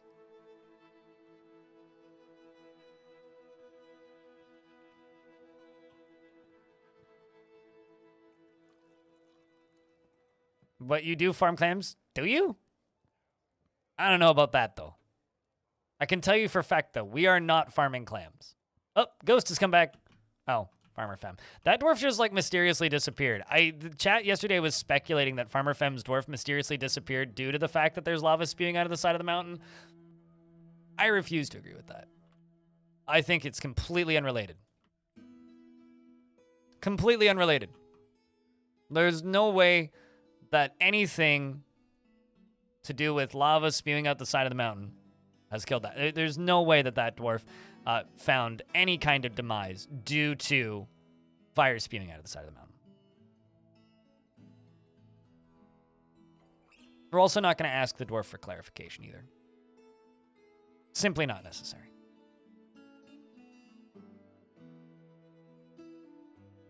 I have to be kind of careful because can't actually sell shields.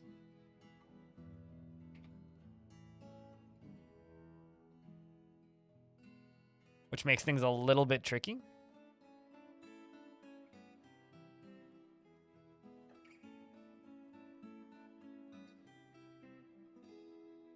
Don't need the pikes, don't need the halberds.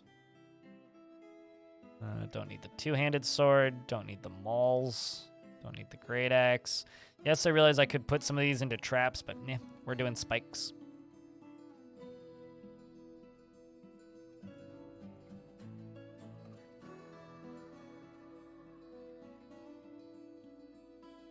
Sell them some gems as well.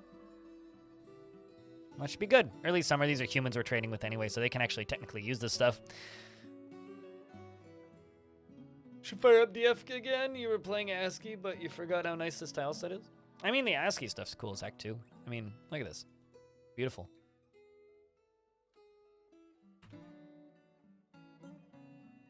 It stood the test of time for a good reason. Dwarven longsword is a human short sword. Dwarves can't actually wield longswords, unless you mod the game, which can cause some weird physics issues. Basically meaning, like, you don't really want to do that. No, it's too late. I finalized all the questions last night. The cutoff is the day before, because I have to trim the list down, right? No, it starts in hour 20. Jammersware. 1 p.m. Pacific. It's currently 1:45 noon. Yeah, no, I'm a one-person operation here, so I run the question submission for a few days and then lock it off the day before. So, I mean, if I completely run out of questions, sometimes I'll pull a few in from chat, but that's pretty rare. I never know if Zach will be there until the day of, and I haven't asked Tarn. He might be there. He was there for the last 3.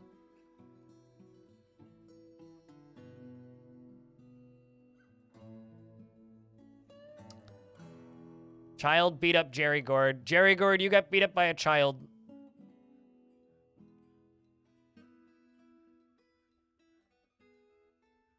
You clicked on something in the upper right of the Dwarf info sheet. Is it's always been there, or is that a mod? I am playing completely vanilla stuff. There is no, like, what's it called? Mods running. Did they kill you? No, you just got beaten up by a child. I didn't say you got killed by a child. I said you got beaten up by a child. You, in fact, reported the crime, so I assume you didn't die. I mean... Nope, you are still alive. You're also, by the way, the Holy Comet. I don't know if you were here for that yesterday, but you are the Holy Comet, meaning you are a religious figure. But yeah, no, what I do is I go up to the tasks menu. It's this menu. This is where I reactivate stuff. It's a list of all of the active jobs. And it's also a menu a lot of people don't seem to realize exists.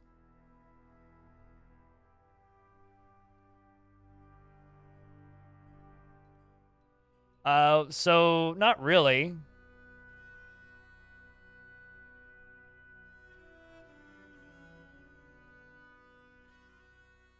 They're not okay. So those the mega beasts that they're messing around with have always been breedable. Simply adding baby variants makes them fully tameable, right?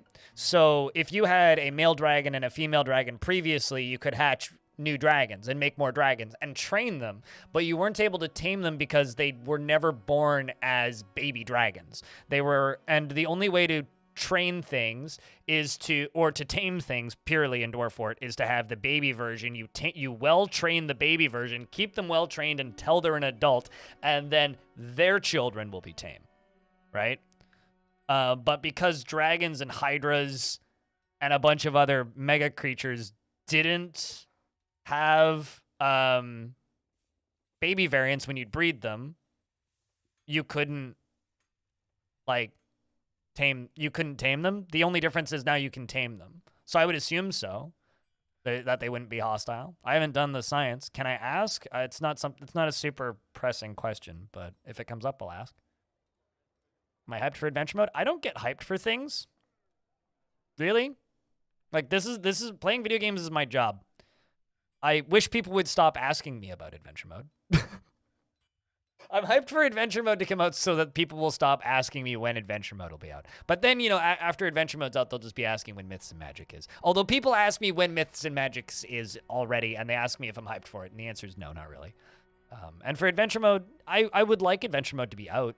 I'm not particularly hyped for it, though. Adventure mode means that I'm going to have to work a lot for a month. Like, unsustainably large amounts. I will be working 18 hours a day for like a month when adventure mode comes out. Cheers, Dragon Man. You have a good one. Enjoy the nice weather if you're having some. It's nice and sunny outside here at the very least.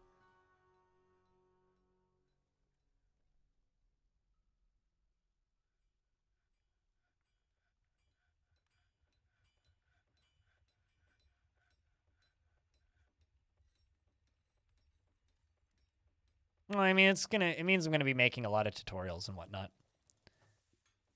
That's all it really means. Okay, what's the value of this guild hall?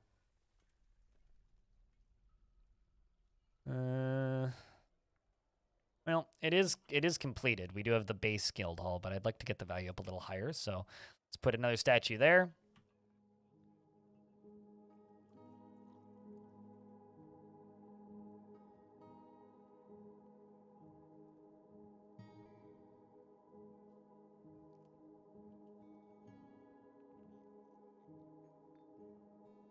That'll be plenty for now.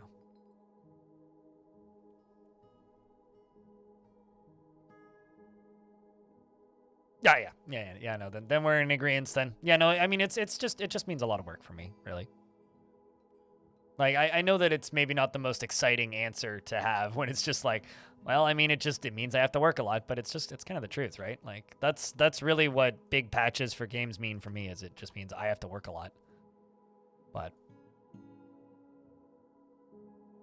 I will say the exact same thing that I used to tell people when they'd ask me if I was hyped for the Steam release, which is, I hope people like it.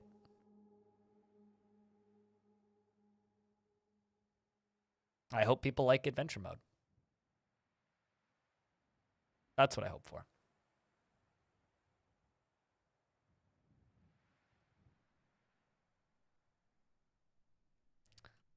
Let's get the traders over here and do the trading. What's up, Grumpy? So it's a good thing that the humans are here because we got a little screwy with food, but this can just sort this out. Now, no longer have food problem. I'm just buying out their whole wagon. Yay. Food supply sorted. Look at that.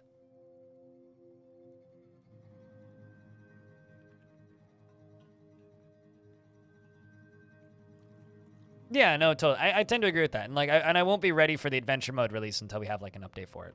Like, I guess like the better time to ask me if I'm getting excited for adventure mode will be once we start seeing previews of adventure mode, and they haven't even started working on it to my knowledge. So that's when will be a good time to ask me if I'm excited for it. Is once we actually start seeing previews for it, and that's not going to be for a while.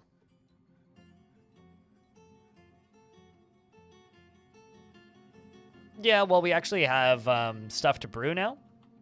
So, well, the drinks issue will sort itself out pretty quickly. The problem was a lamb is starving. Well, that's fine. That is a mod. That's DF Hack that does that. Previously,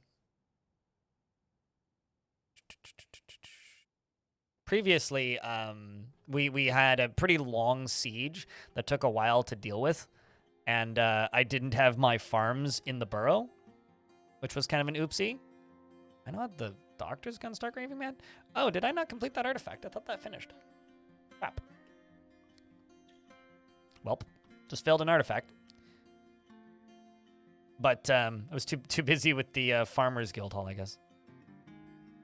But anyway, The the issue was we just ran out of farmed stuff, so food got a little thin for a minute there. Combining that with also making a lot of meals, yeah, we kind of are on thin ground, but we'll be okay. We will be okay. Just need to get these boulders out of here, though. I don't know why I keep seeing... I guess they're running up there to, like, grab stuff to manufacture, I suppose? Easy win. Well, there you go. I respect the confidence. I'm sure the bot will destroy it in due time.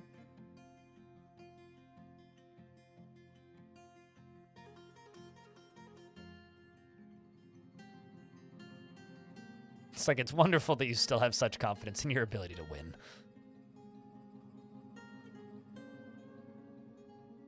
All right, let's go up top here. Do this. And this. And this. I guess. We'll do that. I'm going to need to build flooring and deconstruct some stuff for the last ones. What do you guys think of my entryway? Is it fancy enough? Need to make another barracks now, which is going to go right here.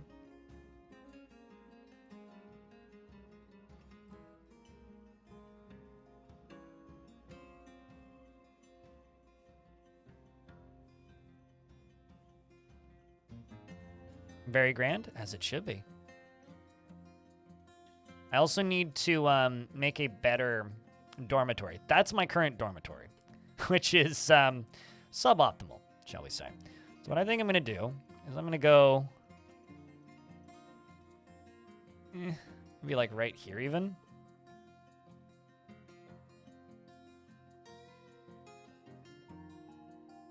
I'll put a little dormitory right here, and we'll just put a bunch of beds in it and just make it fancy.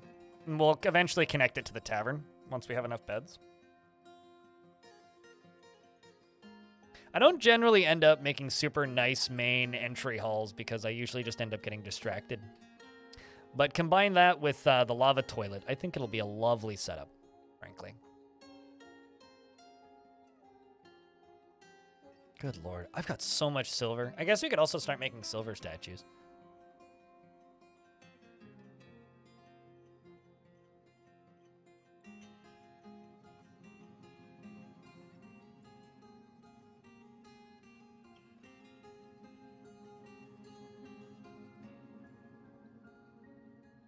Is very Samancy? What's a Samancy?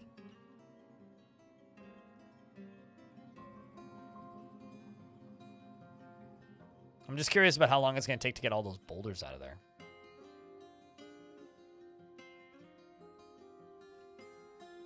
I think also something I need to do is I need to make this stockpile a little bigger. We can get stuff hauled onto there faster. Because essentially this tiny little quantum stockpile is getting used faster than we can fill it up, so. Oh, fancy schmancy. I see what you're saying. Yeah. That is a commonly used term, yes?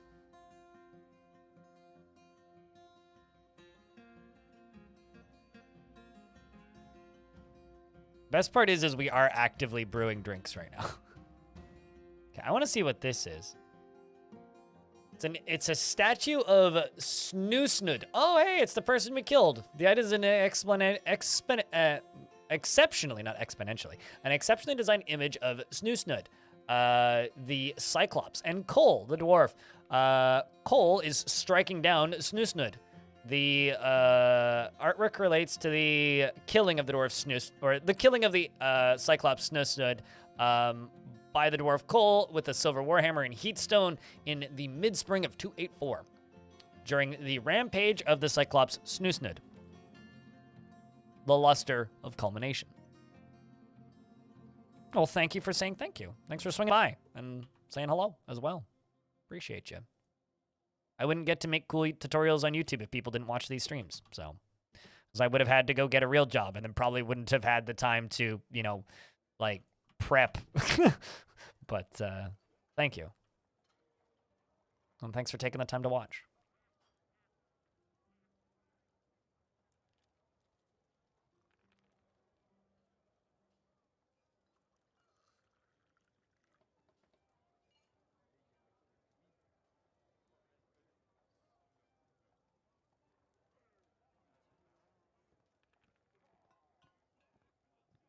It is your boy John John. I had to read that like a couple of times and stare at it for a minute to completely like comprehend what I was looking at. But yes, that is quite the username.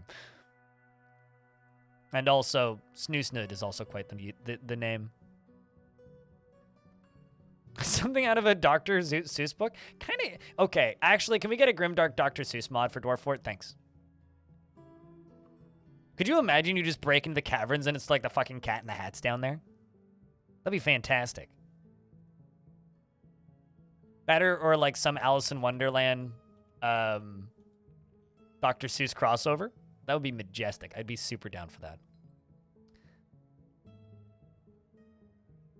Absolutely wonderful that would be.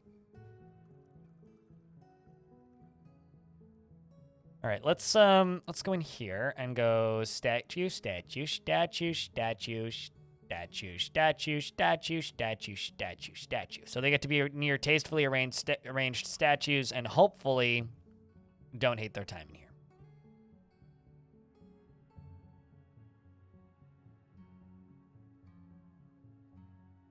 There it is. It's my new dormitory, so I can get rid of the other one. It's up here. This one kind of sucks, to be fair.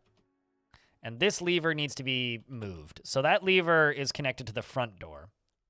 We're going to put a new lever in, connect it to the front door.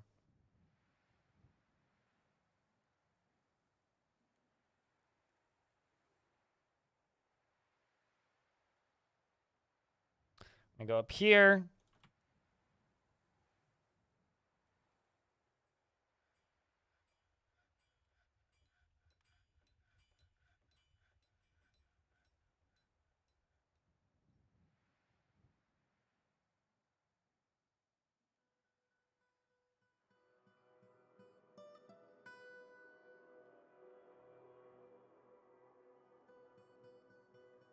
I always forget how red Cinnabar is. And then I see it and it's like, oh my god.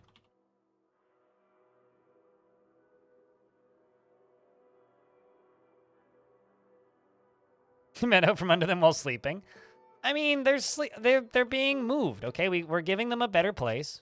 They just have to walk like, I don't know, 3 kilometers through the fort to the other end where the new beds are. Perfectly reasonable, I think.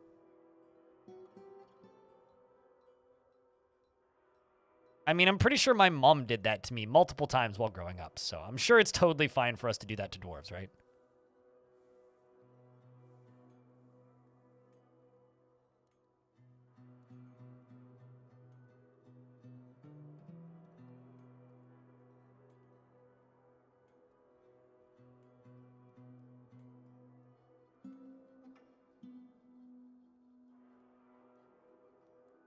All right, let's do that, and then all the way down here.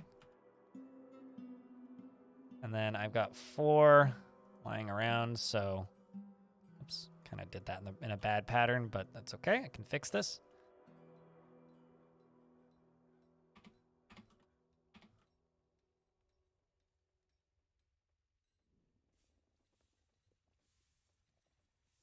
And then bang. Cinnabar pillar in the middle. Hello, Putnam. How is you? Who was asking earlier about breedable dragons? Because you could just ask Putnam now. Pretty sure she's got the answers to that.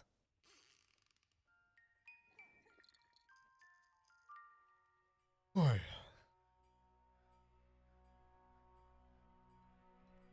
Oh god, yeah, true. If it's a if someone makes an overhaul mod for Dr. Seuss for this, then yeah, no, everything would have to rhyme.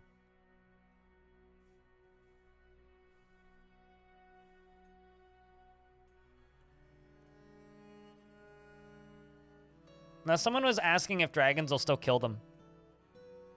Or if not dragons, if dogs and military will still become hostile with them even after they're tamed. And the answer to that, I would think, would be no if they're tamed. Trained is a weird thing, but tamed, no.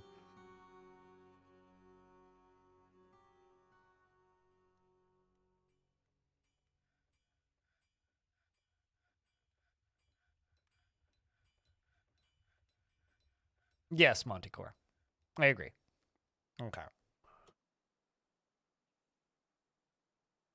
But we do have an hour, so we got plenty of time.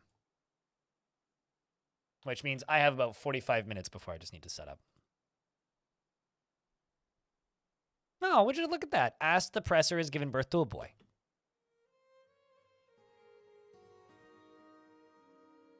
Do you think that when a presser in Dwarf Fortress has had a rough day at work, they tell him no presser instead of no pressure?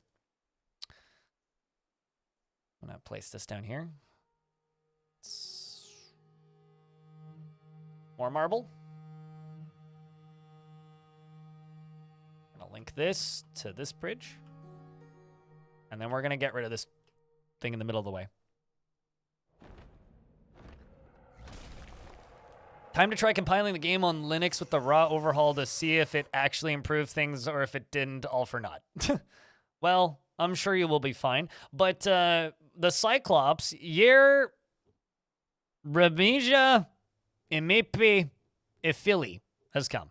A giant monster with a single eye set in its forehead. Single eye. Only one eye. Chat, this eye is single. And ready to mingle. With my dwarves' hammers, probably. He is 144 years old and hauling Tashkadzedot.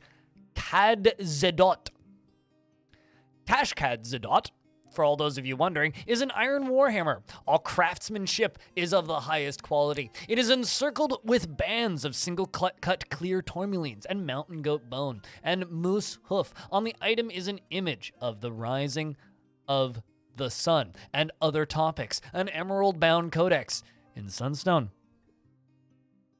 Why does it flash gray? That's a good question. Why is it flashing gray? I don't know why they do that, but they do that.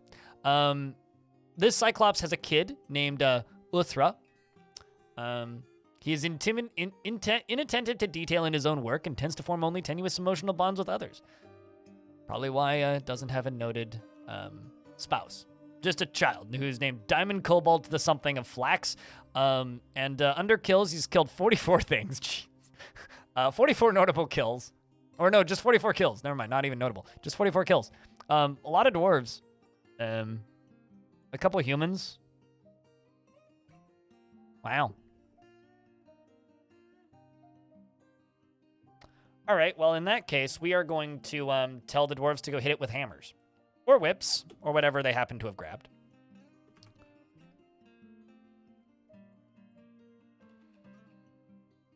If I can get it to drop. Oh, it'll drop it. We will remove its arms if we have to. It is fighting with the most terrifying of foe. An ostrich. It is doing battle. Yes, it's an ostrich. It is doing battle with the ostrich. The ostrich is losing. The Cyclops punches it in the right wing. With the... he's actually hitting it with the hammer. That's actually kind of scary. He's using the hammer. Fortunately, he's not a skilled hammer user. Not even an amateur hammer user. But is using it. Satisfied upon improving hammer. Well, that's not good. We have to get to it before it trains up on these ostriches too much. No, I would ask it to leave the room first. Nutty. Guys, we have to kill this thing before it trains its hammer too much. Anyway, that's 2 ostriches dead. Military is still on their way, supposedly. You know, I got pecked in the back of the head by an emu once in real life. True story. It hurt. It knocked me over.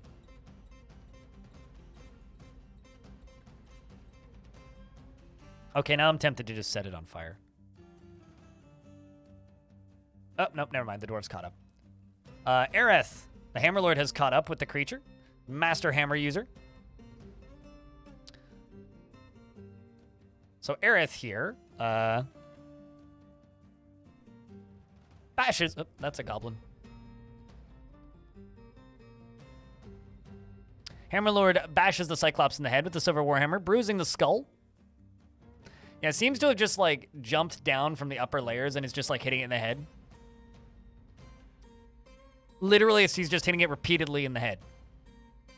Look at this. The Hammerlord bashes the Cyclops in the head with his Silver Warhammer. Bruising the muscle and fracturing the skull. Force twist the neck. Bruising the muscle and fracturing the skull. Same thing. Bruising the muscle and fracturing the skull. Bruising the muscle and fracturing the skull. So his head is turning into a bowl. And it is now dead. And we have acquired a new toy. A legendary hammer.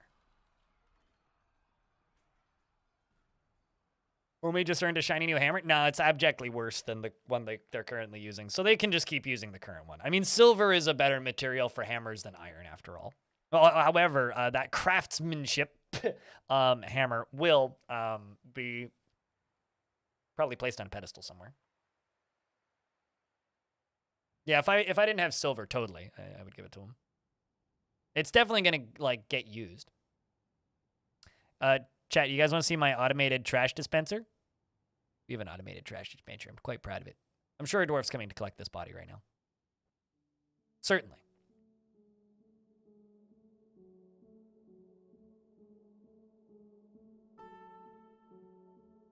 As for the hammer, well,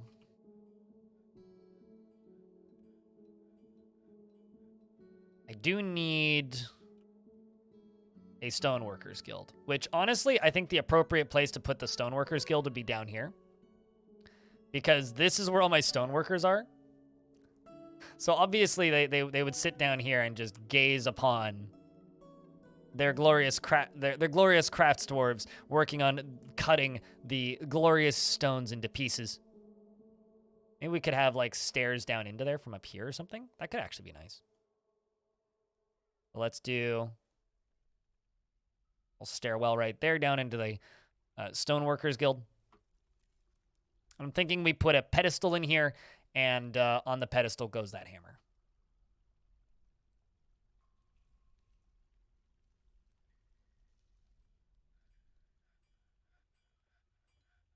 But it's going to take a little bit of work. Like anything, you know? Only because the humans admitted it. The emus didn't even know that they were at war. You know, it's funny. People talk about emus like they're these horrible plotting creatures, but yet they have an active memory of about 6 seconds. So an emu could get really, really mad and start running after something, right?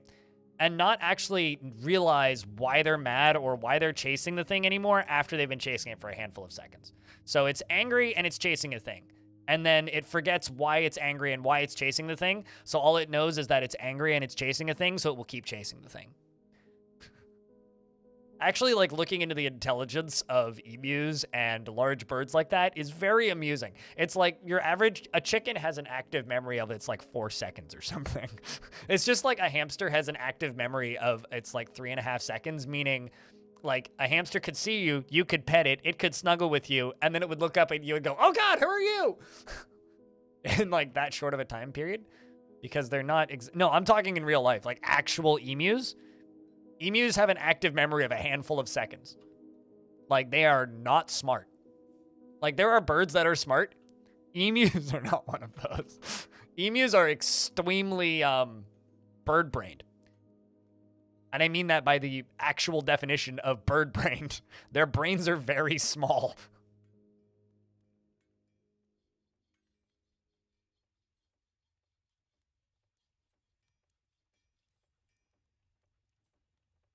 Yeah, sort of like that.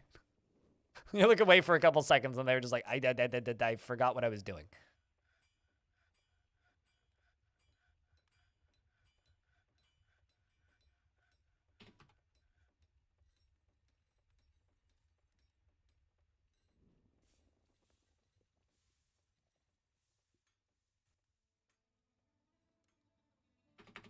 But then there's like parrots and gray parrots and stuff, which are so smart, it's terrifying. And like crows, which are also extremely smart, so. Otherwise known as the T-pose bird. I've never heard that in reference, but. Most good birds can be given time, can be trained to remember longer term. Like your father's chickens know them the day after they remember patterns and show affection. Yeah, no, I mean, like, over time, anything can be trained. But short-term immediate memory based on whatever they're doing at that exact moment is very slight. Oh yeah, no, totally. Like I used to keep fish and they would get excited when I would like show up with my food shaker. They'd be like, oh my God, food. They'd all swim to the top when I'd walk up with the food shaker. And these are like, you know, freshwater, like bottom feeders and such.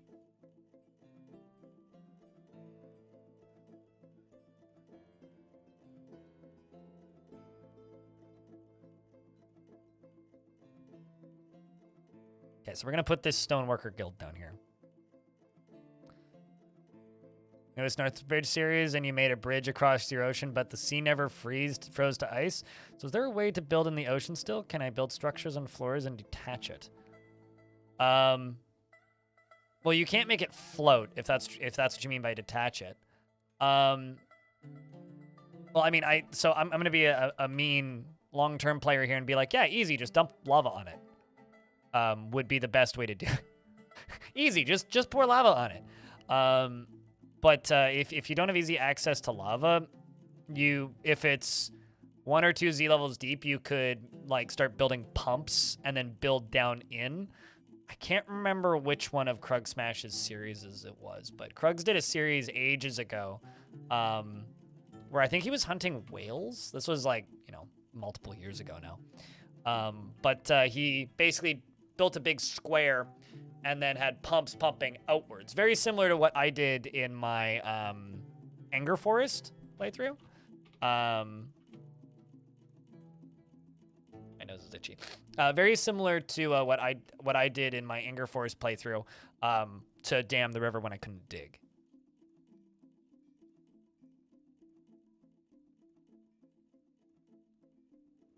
Remind me, wait, Jake Solomon, XCOM, right? That's who Jake Solomon is, right?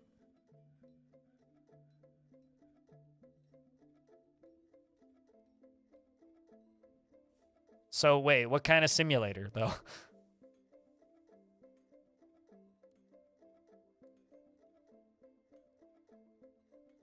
Who decided to make simulation games after getting fired from 2K? I don't really pay attention to what 2K is doing. And also, didn't he leave? I thought he left. I don't think he got. It really read like he got fired, but I don't think he officially got fired. Because I think I would bet it was a pressured to quit situation, but life simulators? Oh, boring. Okay. Word. I mean, I think like this is a good time to remind yourself that video games aren't made by individuals, they're made by teams. So, if he has an interesting team behind him, then maybe he'll make something cool. Otherwise, especially games of that scale are not made by individuals, they're made by teams. So usually when it comes to like, oh, big developer quits studio to go do insert thing here, it's like, okay, cool, but who's working for them? Like if we're talking about indie projects here, then yeah, sure, games are made by individuals, but we're talking about very, very, very, very.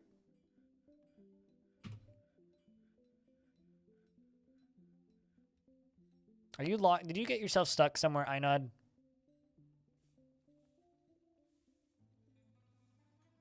Or are you? Ah, you're stumbling around babbling. Well, that's fine.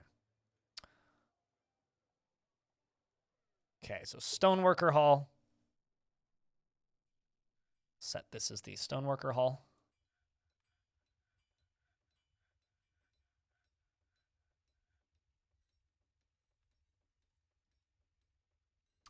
Didn't all of the metal, I never really used the duping metal bugs. Didn't they all get fixed?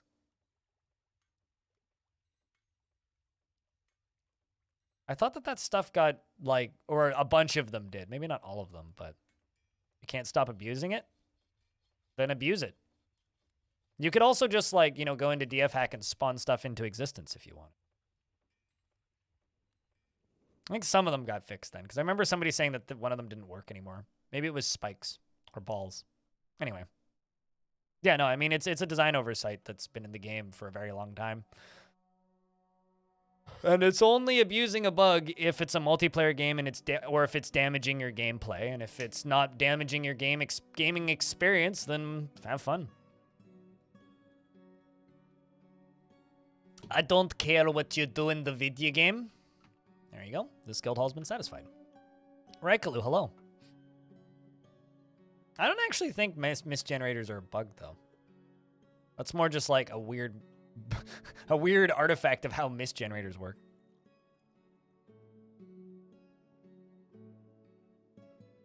Wait, what did you put into the game that said sorry attached to it, Putnam? What are you commenting out that says sorry?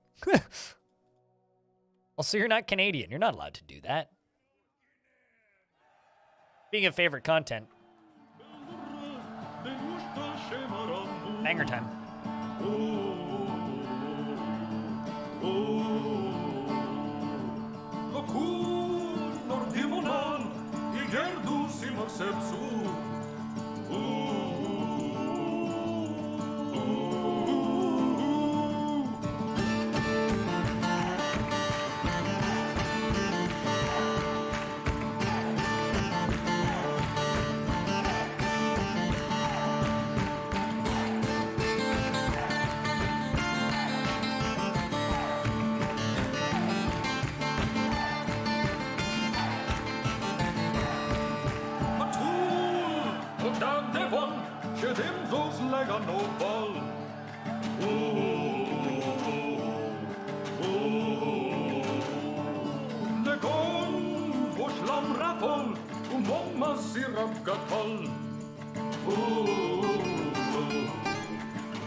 Yes, I won. Best opportunity to go grab a sandwich. Party pooper autosave is true, though. So, Putnam, any idea yet why it takes so long to save this anomalous adventure data?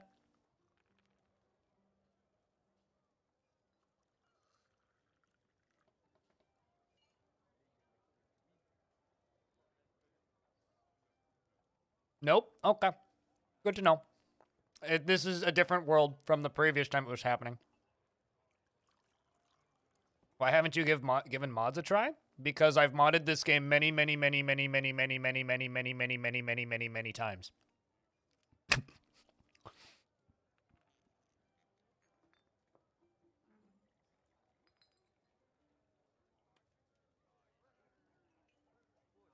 But I don't generally play with mods. Yeah, clearly. It's bizarre.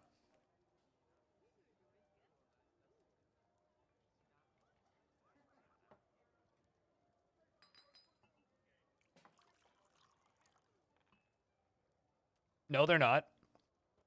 I think the 2.5D walls look really ugly, actually. But, no.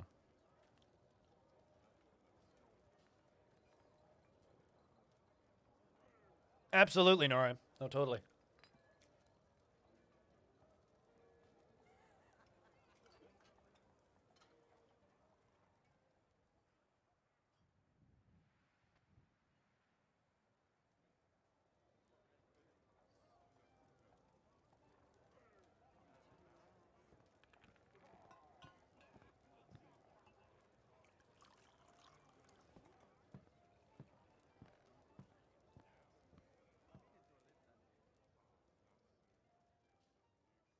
And I've been playing I've been playing Dwarf Fortress on and off for about 13 years.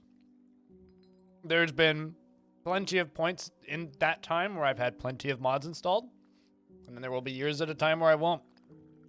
Why haven't I given any mods a try? Because very few of those mods on the workshop are actually new.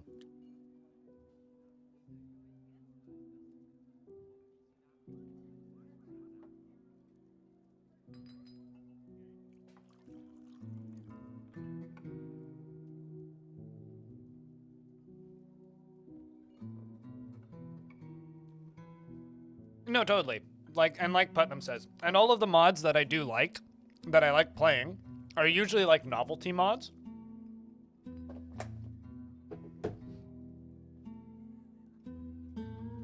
So like once the Rise of the Mushroom Kingdom mod is finished being updated,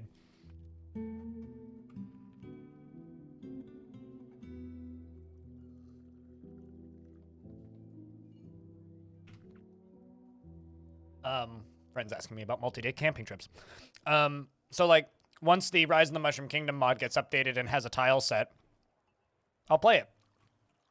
People were used to me streaming in ASCII for a really long time. And now it's been so long since I've streamed stuff in ASCII, I don't really want to play a mod that, you know, doesn't have a tile set, right? Because I know there's plenty of people who are like, I love ASCII, and ASCII's great. I do too. But there's a certain portions of the audience that just won't tune in if I'm playing in ASCII. So the overhaul mods that I like, like the Long Night, for example, doesn't have a full tile set yet. So I'm keeping an eye on it and waiting for full tile sets for mods that I like, and I don't particularly enjoy modding the game in the format of like, oh, well, I'm just gonna throw a bunch of things that aren't normally into Dwarf Fortress, because then it doesn't feel like Dwarf Fortress anymore. It's this weird like Frankenstein's monster of games, and if you like doing that, then by all means, go nuts. Ah, I know it finally died. That's good. That dwarf went nuts because I missed an artifact. Which is my bad. And that's a record player, Mr. Avery. Beautiful and sounds better.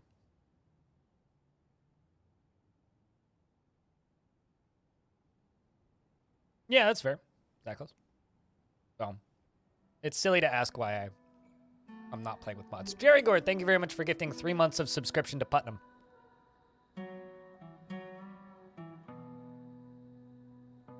You've been getting a little nuts with mods? Yeah. No, I mean, you also need to remember that I'm streaming this game and relatively frequently have people who've never played the game before tune in. If I'm playing with 45 mods installed, I'm not going to be as effective at being like, all right, so new person who's playing the game for the first time today. Ignore 80% of the shit you see on screen because you can't do that. So, like, that's not helpful to anybody. I don't really like having to do that, so. Besides, I generally play games in a more vanilla state anyway, unless I'm playing with overhaul mods. And I don't think any of the quality of life stuff that exists for Dwarf Fort right now is particularly helpful. Considering the majority of the quality of life that I have, 1, 2, 3, 4, 5, 6, is just, you know, me rebinding keys, so. And I don't think that the 2.5D walls are a must. I think they're kind of ugly. But that's just personal preference. Ironically, Return of the Obra Dinn, I had to refund because it made me so motion sick. Which is sad, because that game is beautiful looking. Like, genuinely, I think that game is gorgeous. Everything about that game is kind of wonderful.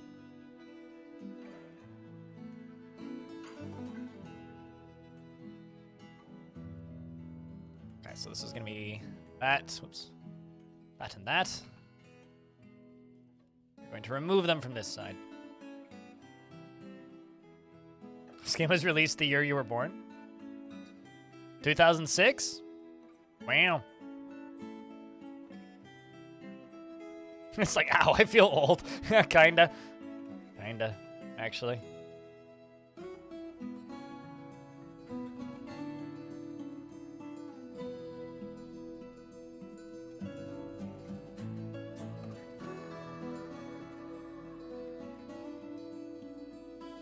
We play the records at the beginning and at the end of every stream. Lennox. When was the year you graduated high school? I graduated high school in '09. And that probably makes some people feel old. One of my favorite I feel old moments I've encountered in recent memory was at the beginning of last year, I saw Dragon Force. I think it was the beginning of last year. Anyway, the beginning of at some point last year, I saw Dragon Force. And so anybody here who knows anything about Dragon Force will probably know the song "The Valley of the Damned." They've had some turnover of singers over their like career of existing as a band, and their current singer is very good. And he's like, "We're gonna play Valley of the Damned. This song is older than I am." And like that song's like 2000 and like I think it's 2004 or something. Or rather, he's just like, this song, this album is almost as old as I am, and I was like 6 when this album came out or something, which was just very funny. Born in '85. Yeah, no, I was born in '94. I'm 28. He is so good. He is fucking fantastic. Did you, like, go see them on their last tour, Putnam, or did you just, like, watch the live streams? I hear a fire alarm going off. I hope that's not my building. All right, let's sell these dwarves some rings. Because I have lots of gold, and thus I made lots of gold rings.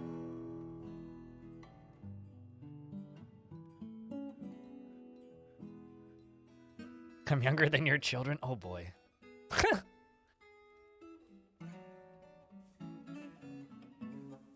You can do stuff like that, no money? Oh. Now you can. You saw Dragon Force with Slipknot and Disturbed and Mastodon.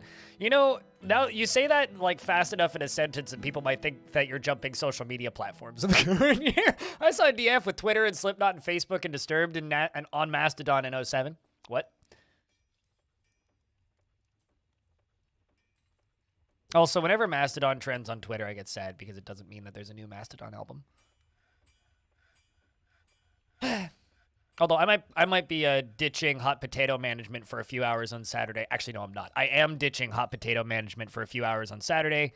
Slipknot was my favorite social network. Yeah, they all got canceled though. It's strange. I'm ditching hot potato management on Saturday for a little bit to go see some black metal. Gonna go see Tribunal and Wolves in the Throne Room.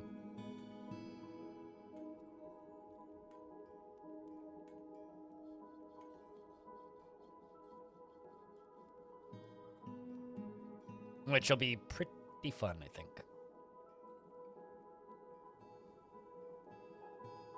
Black metal shows are lovely back massages. You just sit as close to the speakers as you can, put in earplugs, and just enjoy the like vibrations. It's a good time. Bring the broker.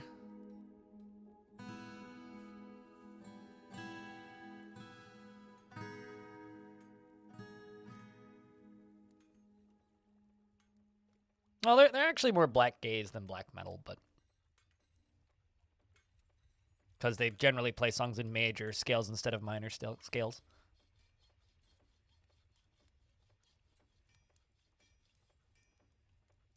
Past tense, though, you're gonna watch so many bands whose songs never break 3,000 views on YouTube. Yep, I've seen a lot of those bands. They're often a lot of fun. Okay. Well, we'll wait for them to finish unloading.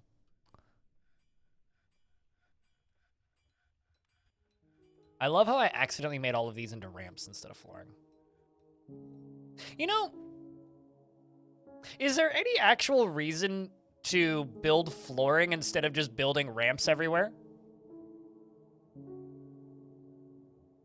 My dwarves are depressed? In general, they're fine. Considering, like, the lack of bedrooms. Also, I need to put furniture into these.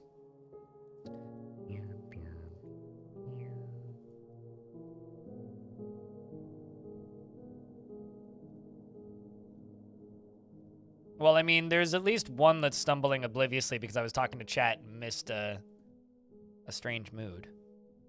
Probably needed bones or something.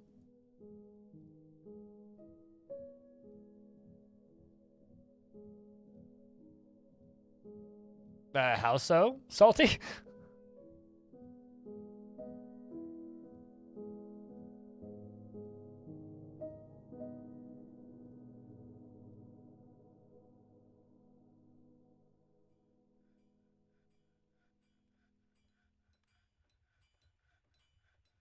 What channel is the top happening on? This one.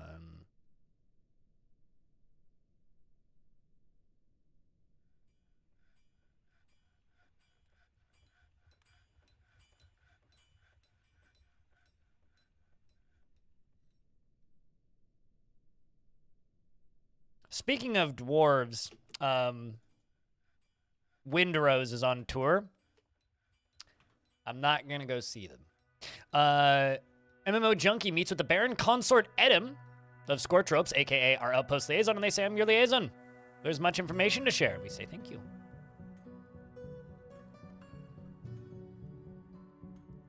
We ask for all the wood because almost none grows here. They want fish and scepters.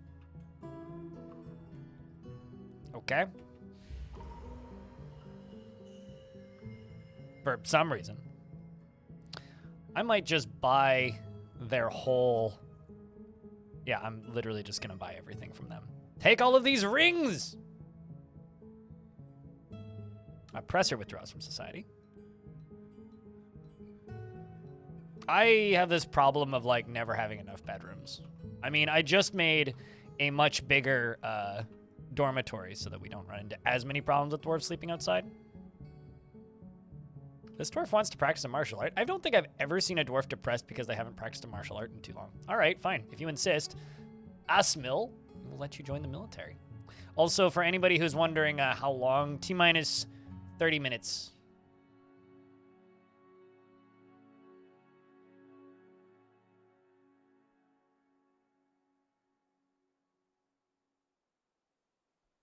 Where were you? Long name McGee.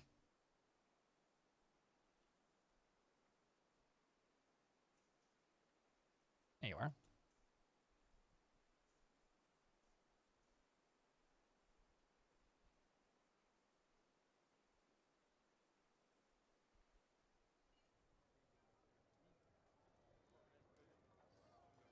But yeah, no, last band I went to go see was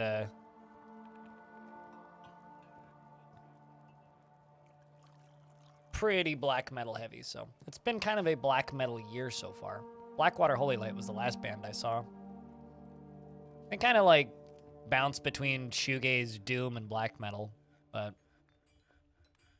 I wonder if this is going to be a year where I see Cradle of Filth again. I do have an opportunity to, so I might go do that. Maybe it's just going to end up being a black metal year again. But also, escapism is my life. Hello. The first time I read your name, I read it as escapism is my wife. I was about to ask a question regarding that, then realized I'd misread it. I'm so sorry for your loss, Ranger Rick. I hope that you recover one day.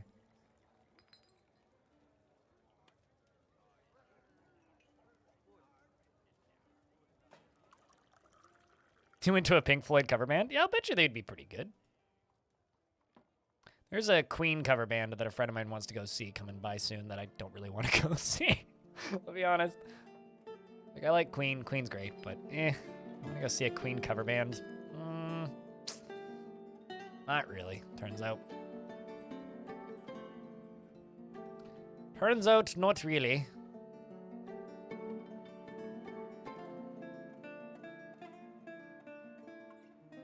Then you got COVID. Man, I've still managed to be one of those Novid people. I haven't managed to catch COVID yet. Knock on wood. And hopefully I don't end up in that pit situation ever. You fire perform at music festivals in Arkansas. You see a lot of bands and you kind of miss some heavier music too, EDM and trap music sometimes. Sometimes I will sometimes be that guy who will go to like EDM festivals and just get really baked and hang out at the edge. It's like, I think I do the wrong drugs to go to EDM festivals, but I get enjoyment out of them, so. Wait, really? Saber? How? I guess he must have gone outside. the only way that's possible. It's like for years I used to like not go to EDM festivals because I was always like, I do the wrong drugs to go to these festivals. It's like I smoke weed. I shouldn't be going to these festivals. And now I just do anyway because it's good people watching. Just stare at the pretty lights. And try and count as many people who are having bad trips as possible.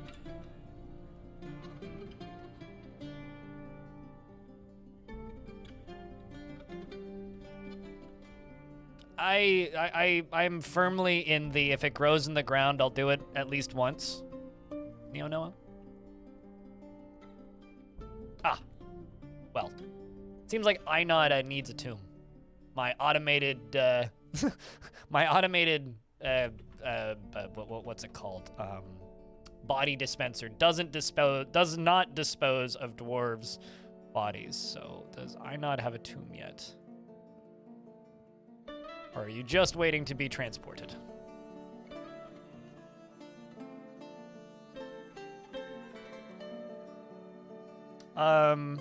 Copper sarcophagus. Let's just do 25.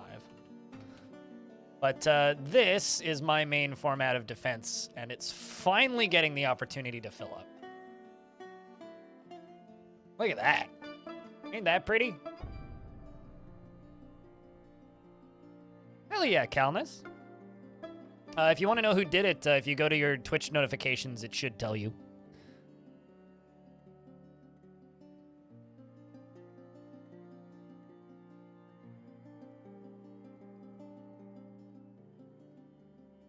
You like to help enhance trips with your LED umbrellas? Well, that's kind of cool.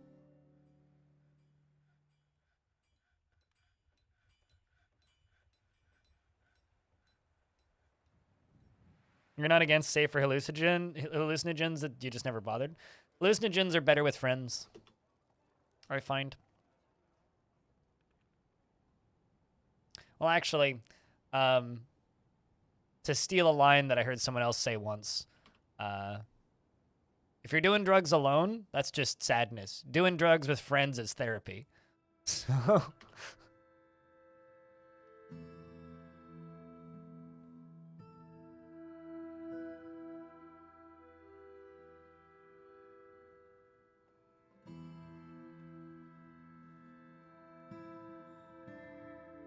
do all that. I'm gonna need to beauty this whole area up quite a bunch. What about doing drugs in therapy? I don't know, ask your therapist.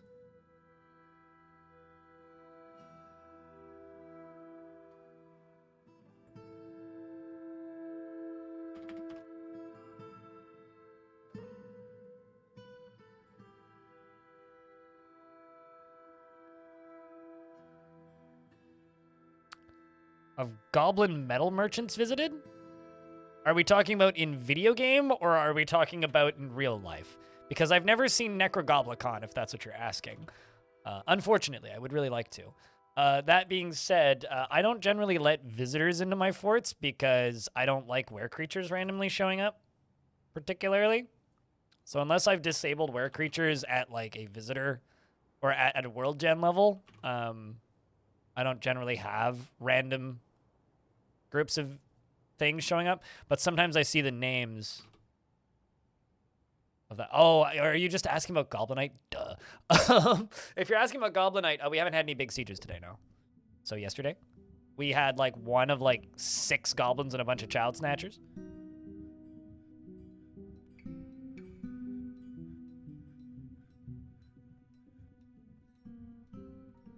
Hell yeah, True Freak. I hope you didn't speed.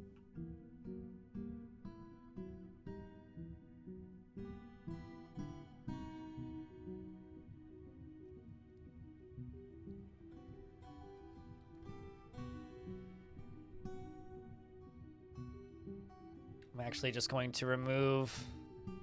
Well, actually, no, let's not remove anything. Let's just make a metal object job.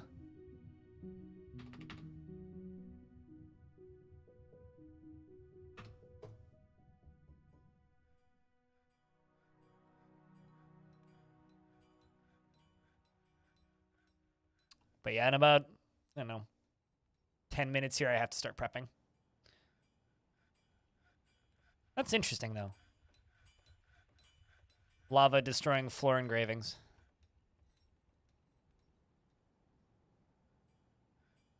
I don't know why I'm surprised that that works that way, but I am.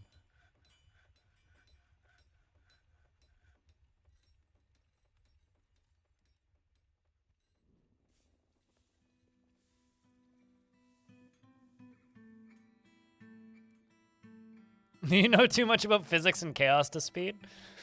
Yeah, true. It seems, I mean, it's definitely logical. I'm just surprised. I don't know why. It doesn't destroy floors. Why would it destroy the engravings on the floors, you know?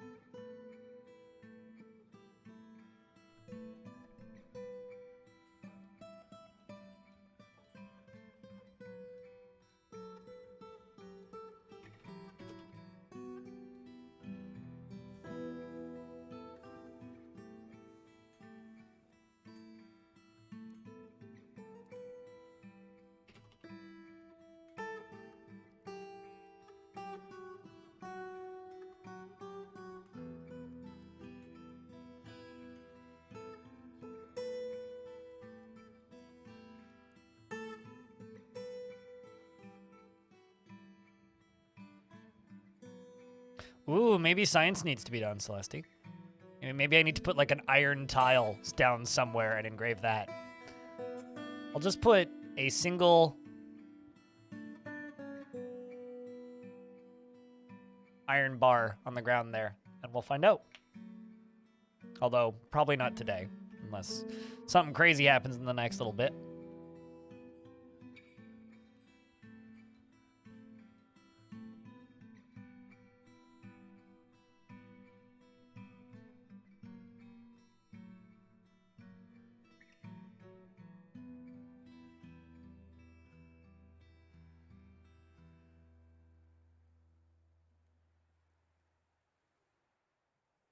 It's literally science? It literally is, actually.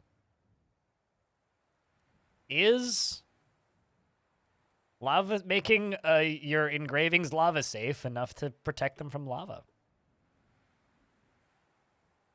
Is obsidian lava safe? Yes. But I don't like the way obsidian engravings look, so...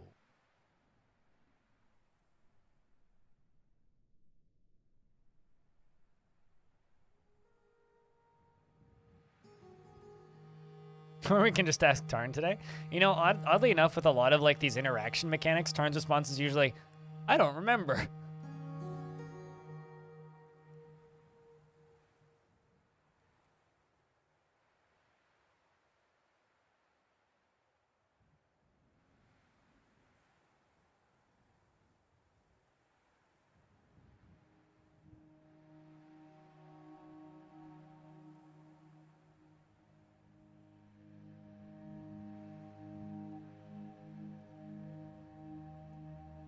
I'm also like communicating with somebody in the background currently, so if I seem like I'm phasing out and just reading something on Discord.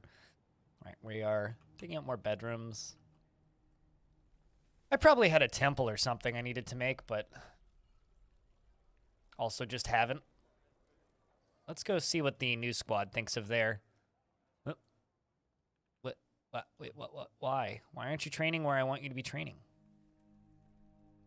Newbies, what the hell? The dominant crafts are supposed to be training there. They aren't. Where am I military at? Oh, there's one. Delighted after watching a performance. Well, that's something. But you're in the other squad. If I forgot about it, it wasn't important. That is not true. I forget about, like, doctor's appointments and, I don't know, all kinds of other things that are very much important. Frequently.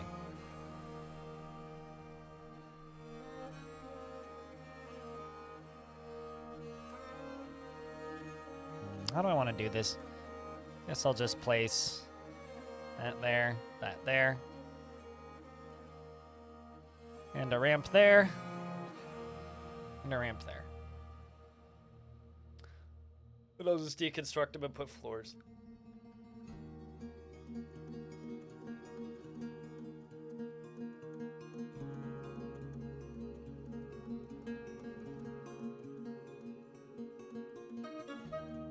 Yeah, I would say that obsidian is like almost the most magma safe because it's just rock glass, right?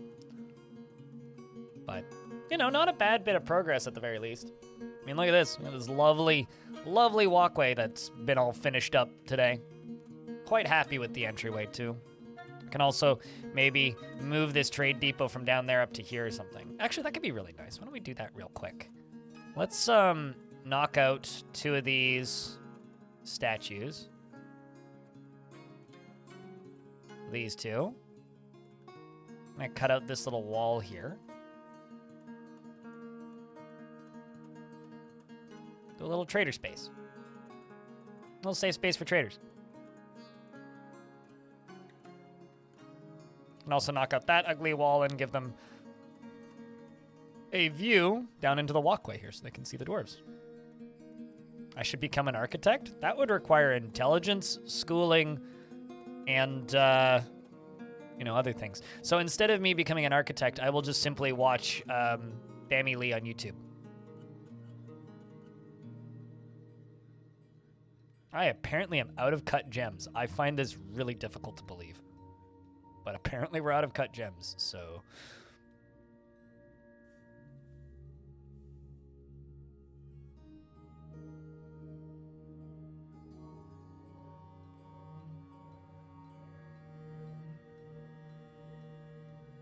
Finance is no good.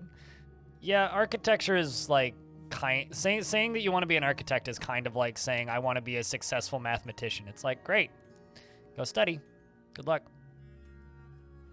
Software architect? That's pretty cool.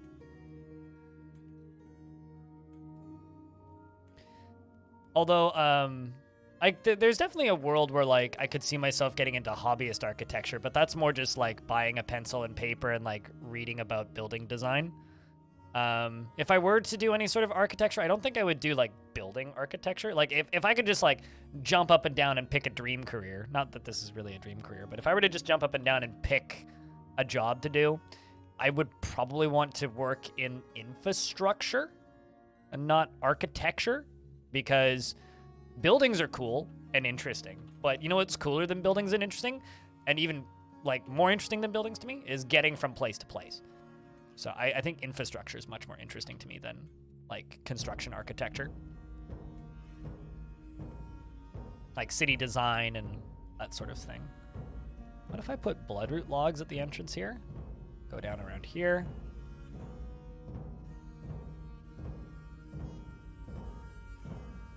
Let's do diorites, I think.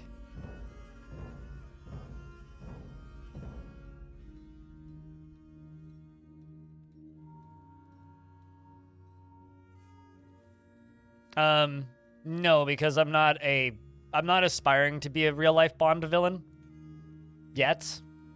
Maybe I will in the future, but currently not aspiring to be a real life Bond villain. So I'm good, actually.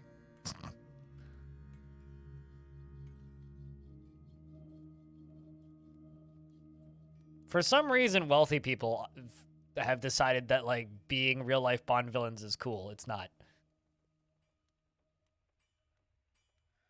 There's too many dwarves taking this way in and out. So it's just going to keep getting suspended until everything else in here is done, I think.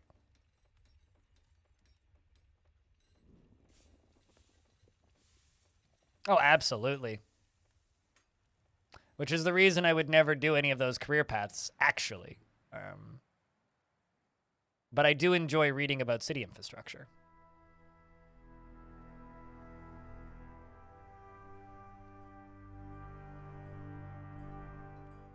Too many Luthers, not enough Supermans. Turns out it's easier to be a Luther than a Superman. You kind of have to be born on a different planet to be a Superman. And, like, you know, say fuck gravity. I mean, plenty of people say fuck gravity, but, like, say fuck gravity and mean it instead of fuck gravity, etc., you know?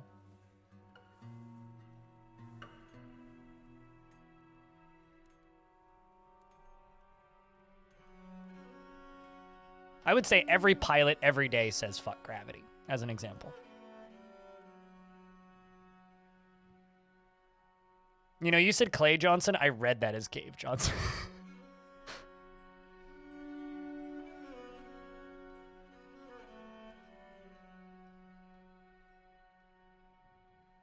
Why do we have to shoot for Iron Man? Helicopters are much more practical than bodysuits like that.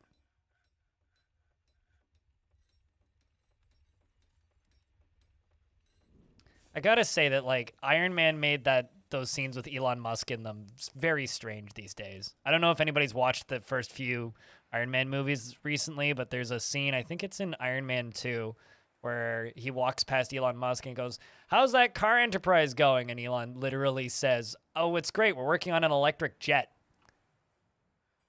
Which is... Oh, you mean being a hero? Ah, well... I guess in the movies, Iron Man is kind of a hero. In the comics, he was much more of an anti-hero. But I have to read some words.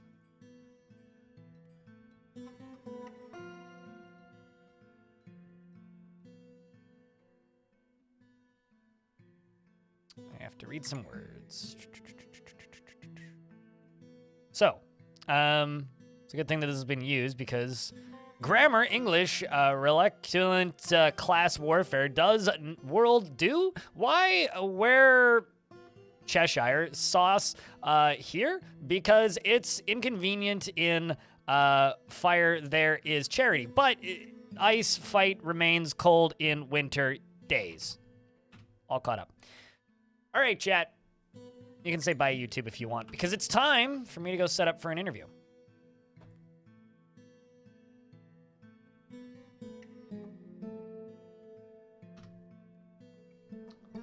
What we're going to do, and the way that's going to work, is I need to...